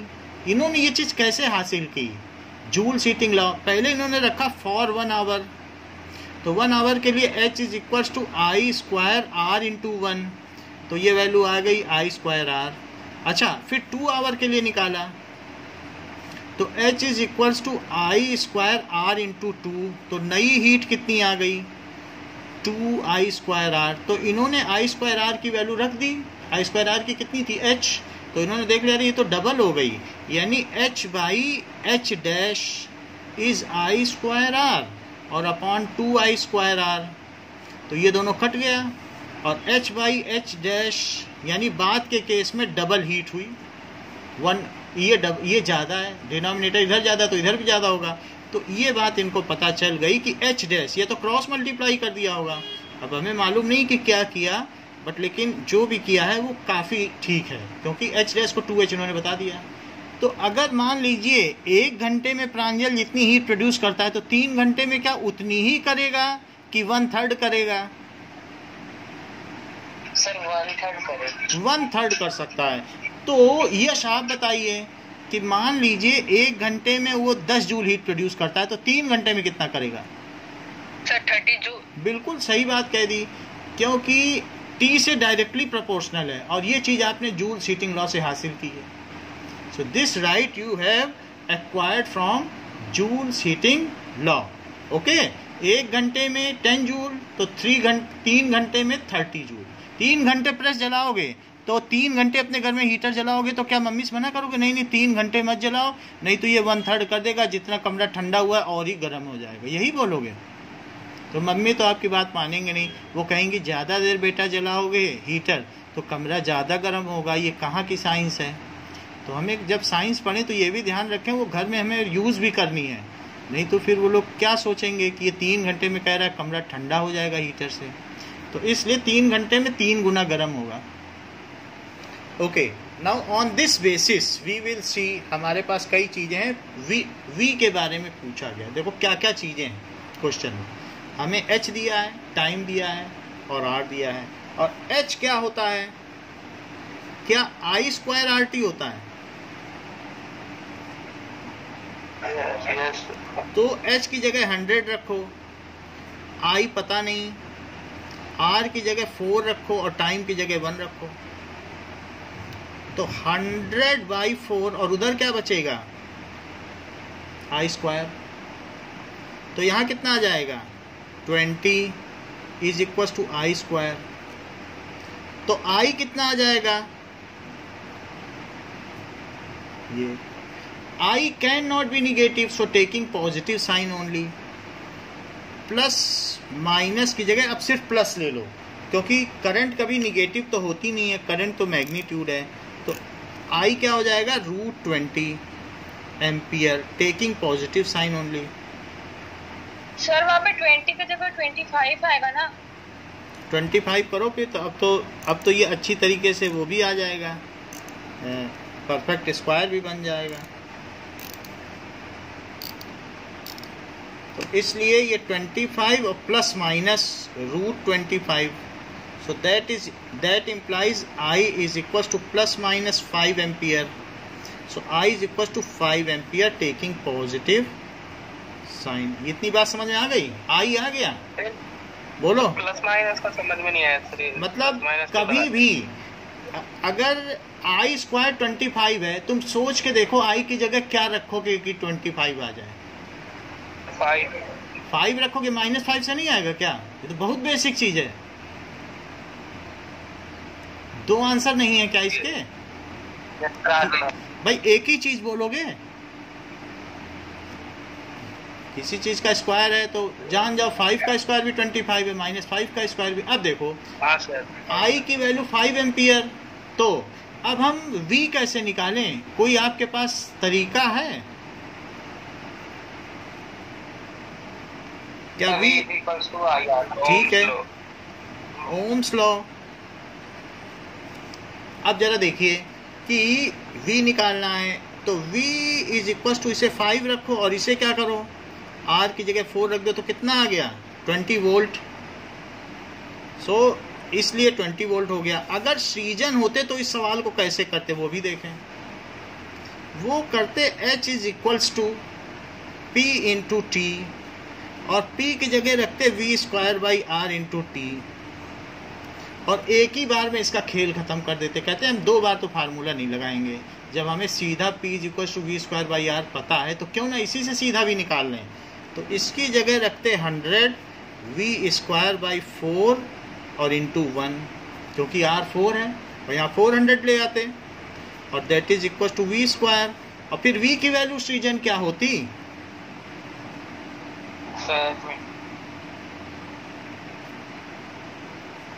V क्या होता है बताइए? हैं? सर 20 होगा। 20 हो जाएगा। अनीशा बताओ। तो प्लस माइनस सर नहीं लगेगा सर, मैग्नीट्यूड है। नहीं, ये बोलना ही पड़ेगा, ये स्टेप आप स्किप नहीं कर सकते हो, बाद में बोलना पड़ेगा अगले स्टेप में। अभी तो लिख दो इट इज़ रूट 20 इंटू 20, और जब अंदर जोड़ा बन जाता है तो रूट के बाहर निकलने पे वो चीज़ एक हो जाती सिंगल, तो प्लस माइनस 20 वोल्ट। अब यहाँ पे लिखो v is equals to, sir root नहीं भी लगोगे तब भी बोलना होगा प्लस माइनस। जब स्क्वायर रूट लोगे तो रूट लगाना ही पड़ेगा, नहीं कैसे लगाओगे? सर नहीं, जब रूट नहीं लगा आपने प्लस माइनस 20 लिखा है। कहाँ लिखा है sir v is equal to, तो वो सेकंड लास्ट भाई ये जो चीज है ये तो इसकी वैल्यू है ना, प्लस माइनस तो रहेगा ही। हीरॉन्स फार्मूला नहीं पढ़ा 9th में कि जब रूट होता है उसके अंदर जोड़े में चीज होती है, वो सेपरेट इशू है, तो ये 20 आ गया। प्लस माइनस अलग चीज है, वो निकलने के बाद भी मतलब रूट से निकलने के बाद ये बहुत अच्छी चीज पूछी कि रूट के अंदर माइनस हो ही नहीं सकता, ये वैल्यू नॉट रियल है। या 25 होता ना तो इसको नहीं कैलकुलेट किया जा सकता, जैसे मैं तो ये कर दिया, रूट के अंदर से निगेटिव नहीं निकल सकता। देखो बहुत अच्छा क्वेश्चन पूछा, ये किसने पूछा है, ये कई चीजें क्लियर करता है। बोलिए किसका? कुणाल का है, प्रांजल ने बहुत अच्छा क्वेश्चन पूछा, ये प्रैक्टिकल है। वो कह रहे हैं x की वैल्यू क्या होगी अगर निगेटिव है, दोनों तरफ स्क्वायर करो तो कितना आ गया, -25। ओके, कुछ और भी पूछ रहा हो then also it should be clear to all. x की वैल्यू ये है निगेटिव, तो बताओ x स्क्वायर कितना आ गया, दोनों तरफ स्क्वायर करो। स्क्वायर करने से क्या रूट हट जाएगा? रूट हट जाएगा। क्यों हट जाएगा? क्योंकि ये हाफ पावर होती है और ये। अब मुझे बताओ x की जगह क्या रखा जाए कि उसका स्क्वायर करने पे निगेटिव आए?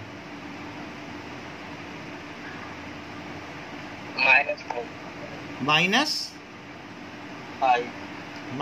बहुत अच्छी बात कही, मैं रख के देख लेता हूँ, क्योंकि ऐसे तो मान लेना ठीक नहीं है। तो ये तो 25 आ गया, तो x की जगह क्या रखूं? ऐसी कोई वैल्यू है? कभी भी नहीं आ सकता। तो ये मुझे बताओ रूट के अंदर से कभी निगेटिव निकल के भी आ सकता है? कोई कहते हमने तो रूट की वैल्यू निकाली है और -5 आई है। अभी देखो बताया उन्होंने -5 आई, उसने बोला अगर रूट से निकल के आए वैल्यू और निगेटिव हो जाती है, अगर ऐसी हो जाती है तो मैं बाहर प्लस माइनस क्यों लगा के बैठता, उसी से ना निकल आता। सर वो कह रहे हैं कि जो नीचे आपने लिखा है ना +-20, हाँ वो रूट से निकल के नहीं आया।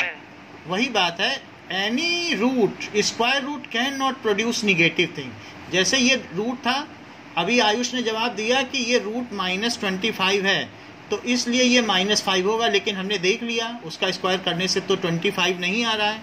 These are not equal. So if square root is taken of any number then it cannot produce a negative value, hence plus minus in advance is to be placed before it।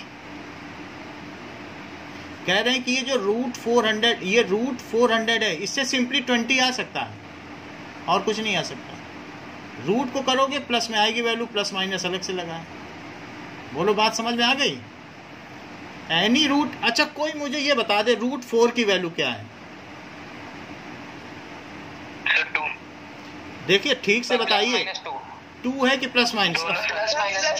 ये है +-2, ये सृजन ने बताया है। अब देखो सृजन ने कहाँ बेसिक गलती कर दी। ये कह रहे हैं कि रूट से भी निकलेगा और प्लस माइनस भी होगा।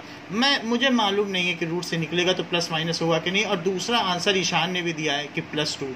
अब मैं रूट 4 को x मान लेता हूँ और x की जो वैल्यू होगी वही मान ली जाएगी। अब दोनों तरफ स्क्वायर करूँ, ठीक है कि नहीं? x is equals to √4, so this is equals to now 2 × 2, x is equals to √4। अगर कोई ये कह दे कि 2 तरीके हैं, मैं एक स्क्वायर कर लूँ, अगर स्क्वायर करते हो तो क्या आया बताओ? 4। अब क्या कोई ये कह सकता है कि यहाँ -2 रखने से भी 4 आएगा?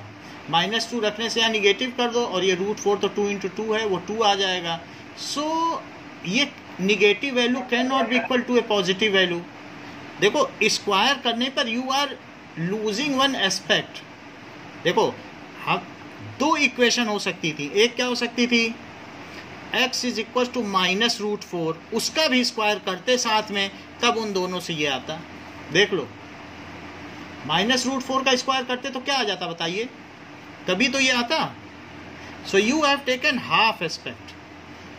सीधी सी बात है, किसी चीज का रूट करोगे तो x की वैल्यू क्या आएगी, यहां से देखो जोड़े में बन गया, सो 2i, सिंपल सी बात है कि नहीं। तो कभी भी रूट से निगेटिव नहीं निकल के आता अगर आपने प्लस माइनस नहीं लगाया। अब इस सवाल को दूसरे तरीके से देखो, एक बच्चे ने ये आंसर लिखा √4 और फिर उसने ये लिख दिया +-2, क्या उसने सही किया कि गलत?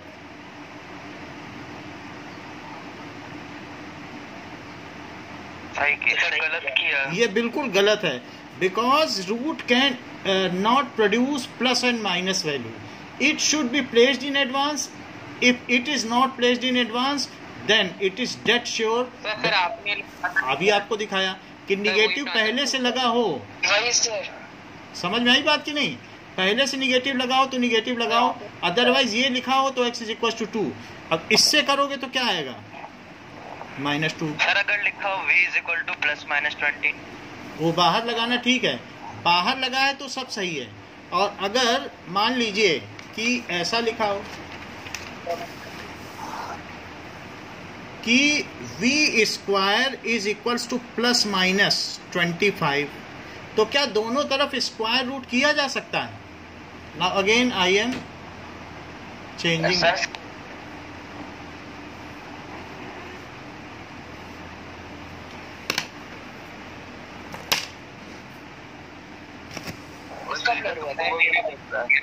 सही था, बाद में सही हो गया था मेरा।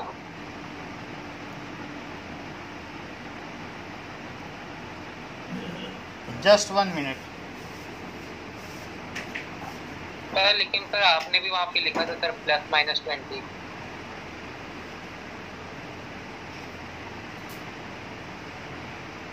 इग्नोर।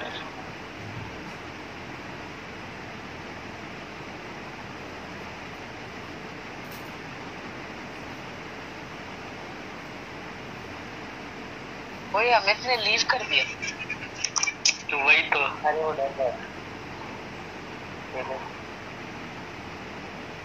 यार ऑफलाइन में बात करेंगे जब मतलब जाएंगे ना कोचिंग ऑफलाइन। हाँ बोल। तो सर ने भी तो लिखा था वहाँ पे +-20। वही तो अक्सर उसमें क्या रहे गलत है। ओए हेलो। हाँ हाँ बोल। उसने जिसका नाम रखा तो उसको पता है? वो नहीं पता। अरे वो पूछूंगा उससे। तो पूछेगा। नाउ अब इस क्वेश्चन में मुझे, हाँ इधर देखिए अभी, नाउ लिसन, इस क्वेश्चन में ये बताओ पहले तो कि ये मैंने ठीक लिखा है कि गलत, तब तो आगे की बात हो। गलत है। गलत है, कहाँ गलत है बताओ? सर अगर सर v का सर v हट जाएगा तो √+-25 होगा। v हट जाएगा और दूसरी तरीके से। अनीशा ये क्यों गलत है?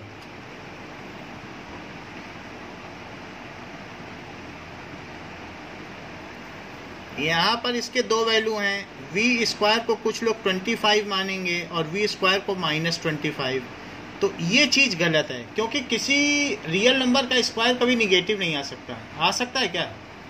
कुछ भी ले लो, निगेटिव का भी स्क्वायर करोगे तब भी पॉजिटिव आएगा, तो यहाँ गलती हो गई। तो किसी का स्क्वायर निगेटिव नहीं लिखा जा सकता। Okay, now again we are coming to our example 12.11। तो हमने इसका दूसरा क्या तरीका देखा कि हीट किसके इक्वल होगी, T इंटू टी। टी को क्या लिखा जा सकता है, v²/r इंटू टी, और ये h की वैल्यू कितनी थी 100, v² पता नहीं, ये 4 है इंटू 1। बोलो यही सब था। इधर क्या लिखो 400, इधर लिखो v²। अब जरा सोचिए कि v की कितनी वैल्यू होनी चाहिए कि जिसका स्क्वायर करने पे 400 आ जाए।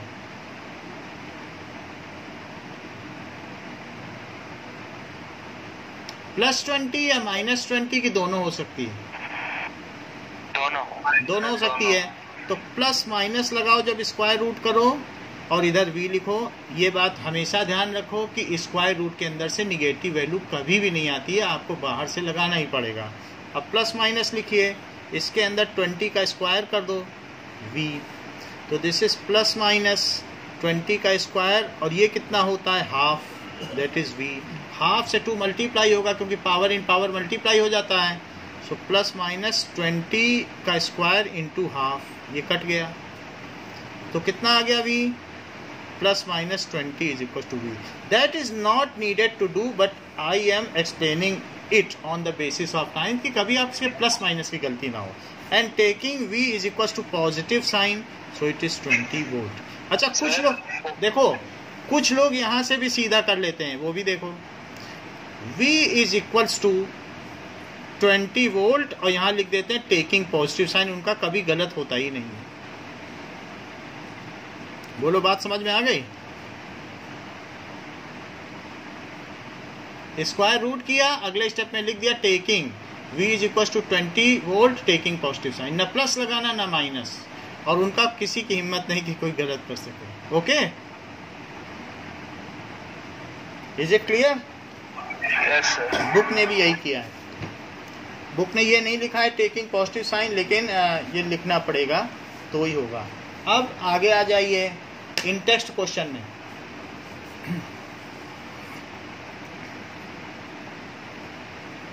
पेज नंबर 218 है।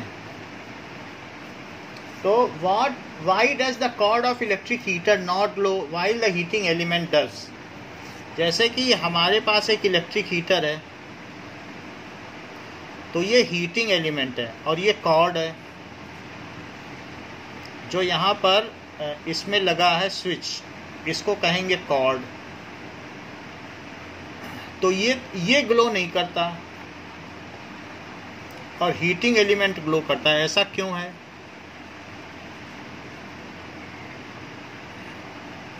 सो द कॉर्ड की जो रेजिस्टिविटी है कॉपर है, इसकी बहुत लेस है, और इसकी रेजिस्टिविटी टंगस्टन का वायर है 5 गुना ज़्यादा, या एलॉय होगा, नाइक्रोम मोस्टली होता है। तो नाइक्रोम का बना होगा तो कितने गुना होता है? बल्कि 100 गुना ज़्यादा होता है। सो द रेजिस्टिविटी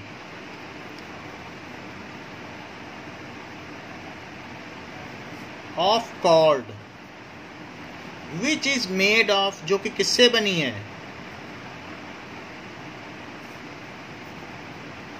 कॉपर से भी बनी हो सकती है या फिर किससे बनी हो सकती है? Aluminium. Is very low. So जब रेजिस्टिविटी लो होगी तो क्या होगा? सो इट्स रेजिस्टेंस कैसा होगा? Is very low.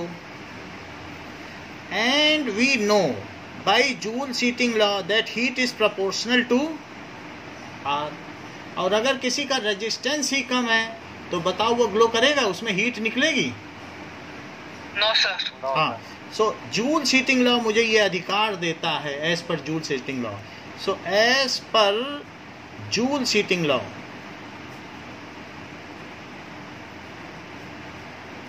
when resistance is low,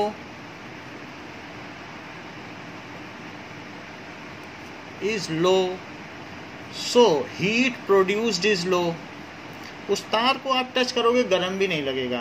produced is low, cord को टच करने से कुछ नहीं होता, is low, so cord does not glow. On other hand, जबकि दूसरी तरफ heating element is mostly made of alloy, nichrome wire के बने होते हैं। On other hand heating element, उसकी 100 गुना रेजिस्टिविटी होती है। Heating element is made of alloy,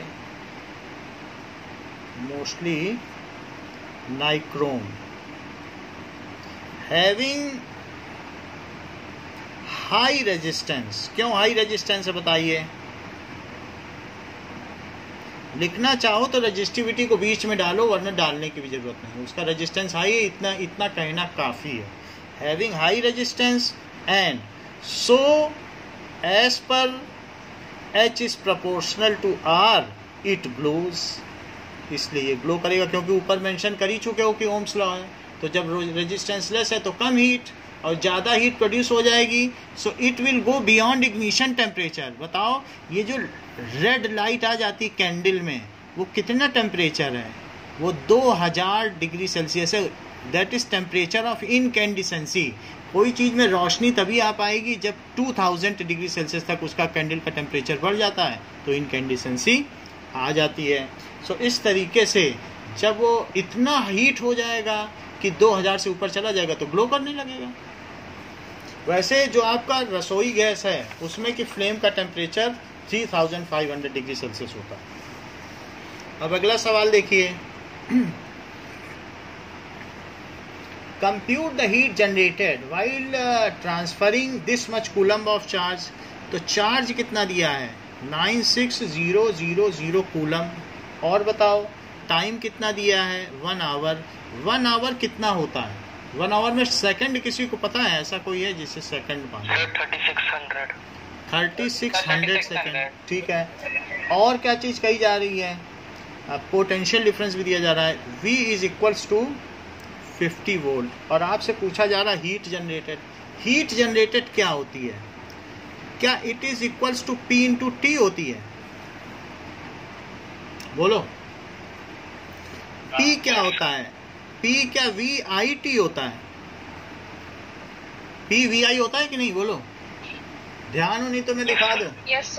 हाँ, यहाँ तक ठीक है ना? तो VI होता है। चलो अब आगे देखो, I क्या होता है? किसी को I का फार्मूला मालूम है Q के टर्म्स में? Q/T। चलिए बहुत अच्छी बात है। और ये I का मैंने लिख दिया और इंटू T। तो क्या T और T कट जाएगा? तो क्या मुझे इसकी जरूरत नहीं पड़ी?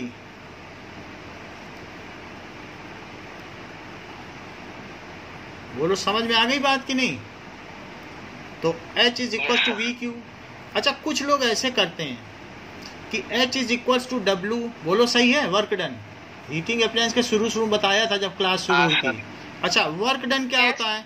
क्या किसी को V मालूम है? W/Q होता है। तो बताओ W क्या हो गया? क्या VQ हो गया? VQ। तो बोलो आपकी जो मर्जी, आप ऐसे कर लें ऐसे कर लें। हम ऐसे कर रहे हैं तो H is equal to V की बात वही है। तो V कितना है? 50। और ये कितना है? अब इसको मल्टीप्लाई करना पड़ेगा। 5 6 जा 30 और 5 9 जा 45, तो 480 हो गया। और 4 जीरो और भी हैं, तो 1 2 3 4 5 और 6 4.8 लिख दो और 10 टू द पावर 6 लिख दो। सो इतने जूल एनर्जी प्रोड्यूस होगी। हीट पूछ रहा है, कंप्यूट द हीट जनरेटेड। तो टाइम की जरूरत नहीं पड़ी, 3600 हमारा रखा रह गया। Okay, now third question is an electric iron of resistance 20 ओम। सो किसी की बुक में 20 वॉट भी लिखा है क्या? तो उसे ठीक कर लेना, नई बुक में नहीं लिखा होगा। सो रेजिस्टेंस 20 ओम है। करंट कितनी है? 5 एम्पियर। और कह रहा है हीट डेवलप निकालो, टाइम दे रहा है 30 सेकेंड। तो हमें R दे रहा है, I दे रहा है, T दे रहा है। यस, मैं कौन सा फार्मूला लगाऊं कि H की वैल्यू आ जाए? कुछ मुझे सजेस्ट करो। I square RT। I square RT, अच्छा बताया है। तो 5 स्क्वायर इंटू 20 इंटू 30। 5 स्क्वायर को लिखो 25 इंटू 20 इंटू 30। 25 का 2 में मल्टीप्लाई करो तो 50 आ जाएगा, एक जीरो और 30। तो दिस इज 15 और 3 जीरो। सो इसलिए heat develop is this much joule. तो इतनी ही जूल होगी। बाकी हम इसका आंसर पीछे देख भी लेते हैं। इंटरेस्ट क्वेश्चन का दिया रहता होगा तो देख लेंगे, नहीं तो नहीं देख पाएंगे। मेरे ख्याल से नहीं दिया है। Okay, but it is simple. I दिया था तो 5 स्क्वायर कर लिया। R दिया है, R कितना है? 20। तो 20 30 600 हो गया। और 600 में 25 का मल्टीप्लाई, 600 इंटू 25, तो ये 150 आ गया, 2 जीरो। समझ में आ गई बात कैसे हुआ? ओके, ठीक है। नाउ इतनी बात अगर समझ में आ गई है तो एग्जाम्पल 12.12 करो। बताओ, electric bulb is connected to 220 volt, voltage कितना दिया है? 220 वोल्ट, और करंट कितनी दी है? एम्पियर, और कह रहा है पावर। बताओ पावर कैसे निकालें? पावर का कोई फार्मूला है निशा आपके पास? हाँ, W बाई टी, पावर का बता दो सीधा। हाँ, VI ठीक रहेगा। तो 220 इंटू 0.5, तो 5 से मल्टीप्लाई कर दो तो 1100 हो गया, और एक डिजिट पहले डेसिमल लगा दो, इतने वॉट। तो power is equals to 110 watt. इतनी बात हो गई, ठीक है। नाउ अब इन टेक्स्ट क्वेश्चन पे आ जाइए।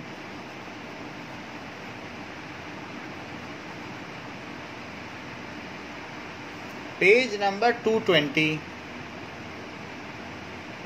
कहा जा रहा है what determines at which the rate at which energy is delivered by a current. तो now what determines Asmit at which the rate at which energy is delivered. जिस रेट पे energy, rate of energy delivered को क्या कहते हो? बताओ। Sir rate of energy sir heat होगा sir. अब ये आप जाने, सृजन बता दीजिए। Sir power.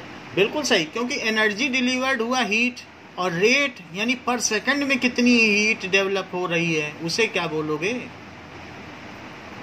So rate of energy delivered. क्यों? क्योंकि P क्या होता है? चाहे तो W बाई टी लिखो या H बाई टी, आपकी मर्जी, लेकिन रेट तो पावर ही है। Rate of energy delivered is power.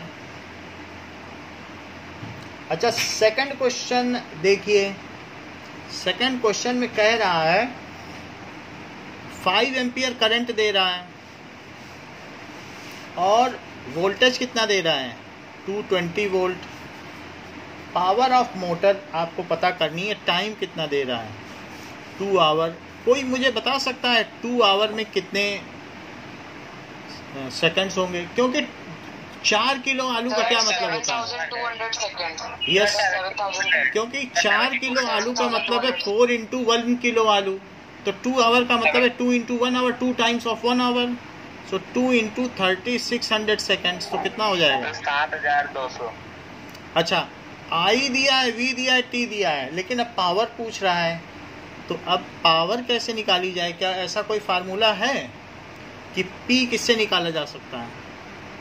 VI। Power VI। ये ज़्यादा अच्छा है, टाइम की ज़रूरत ही नहीं पड़ेगी, हम बेकार में इसको निकालते रह गए। लेकिन एनर्जी भी पूछ रहा है ना, determine the power of motor and, तब तो ज़रूरत पड़ेगी। पहले पावर निकालो। पावर इज VI 220 इंटू 5, तो ये कितना हो गया? 1100 वाट। अच्छा, फिर इसके बाद बताओ एनर्जी का क्या फार्मूला होगा? Energy that is power is equals to, क्या होता है?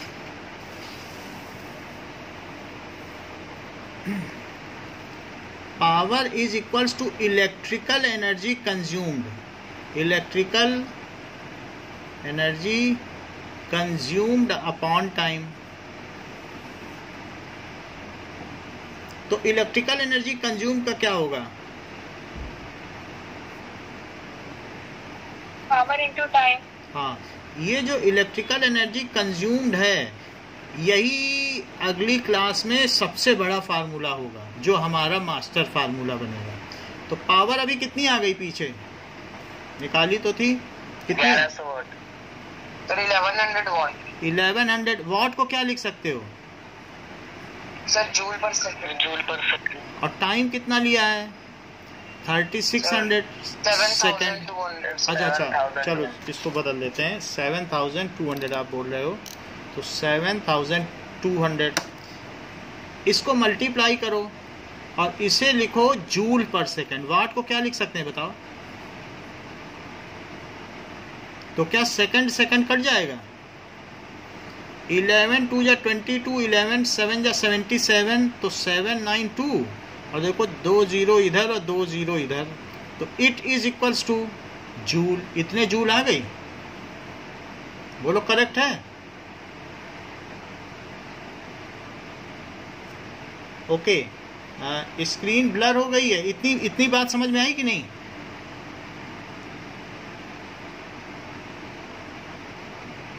ओके,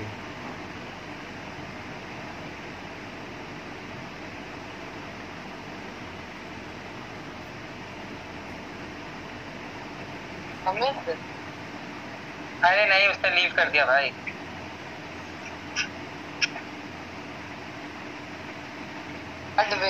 अच्छा, हो सकता है कुछ भी।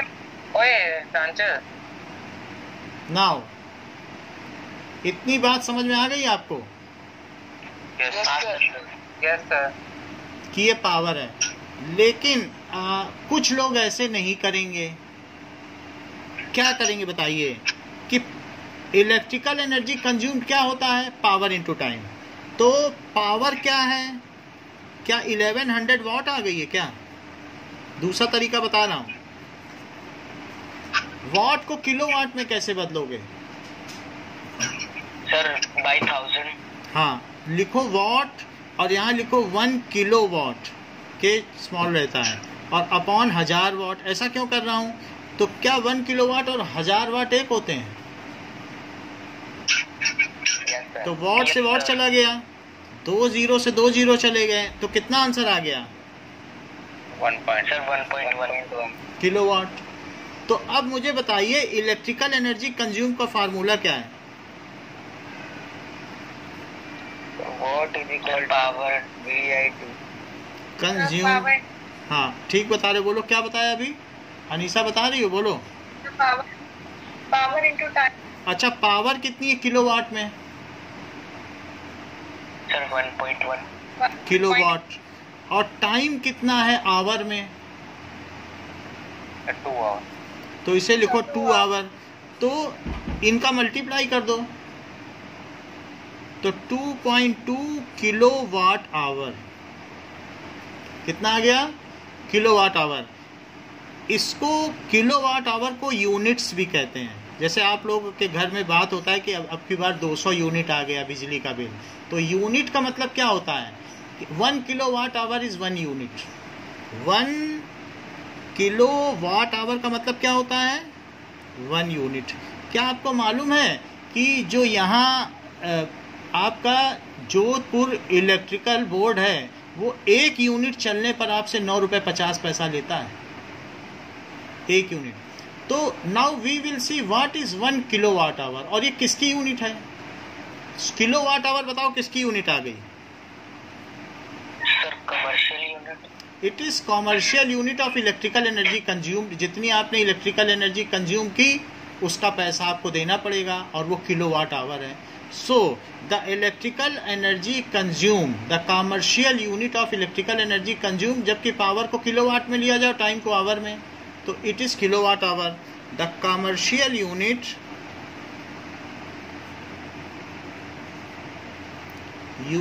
ऑफ electrical energy consumed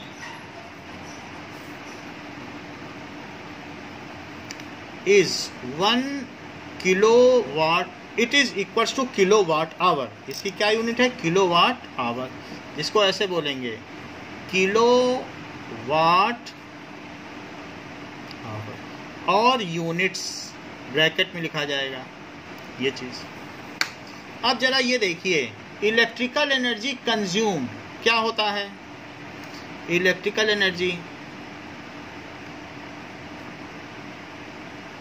क्या ये पावर इनटू टाइम है?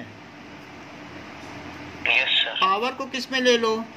किलोवाट, और टाइम को किस में ले लो, आवर में, तो इसलिए इसकी यूनिट आ जाएगी। ओके, 1 किलोवाट आवर कितना होगा, that is 1 kilowatt into 1 hour. 1 kilowatt into 1 hour को क्या बोलोगे, 1 किलोवाट आवर। जरा देखिए इसको हम कैसे डिफाइन कर रहे हैं। If an electric appliance, if an electric appliance of, if an, class खत्म कर दीजिए। हाँ, if an electric appliance of 1 kilowatt, sir, हाँ सर आपकी आवाज बहुत कम आ रही है सर, आपके okay, this is the last definition, इसको समझ लें। If an electric appliance of 1 kilowatt runs for 1 hour, then the energy consume 1 kilowatt, यानी अगर आपने घर में जो आयरन है वो 1000 वाट का होता है, 1 घंटे चला लिया तो आपको 9 रुपये 50 पैसे वहाँ जमा करने पड़ेंगे। Then the electrical energy consume,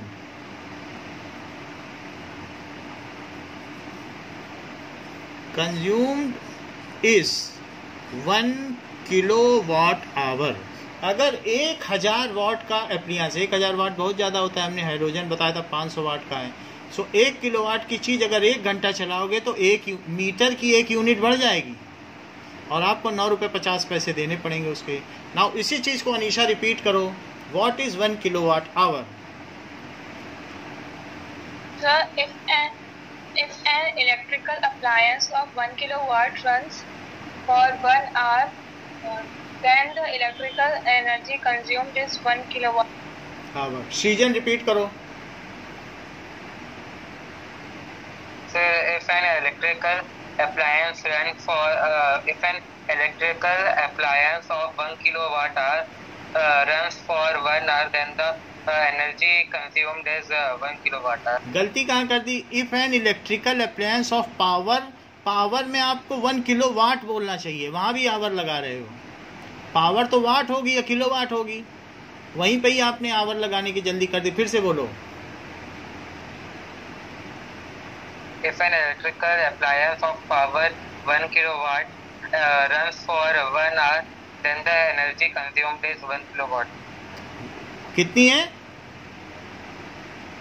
energy consumed is 1 kilowatt.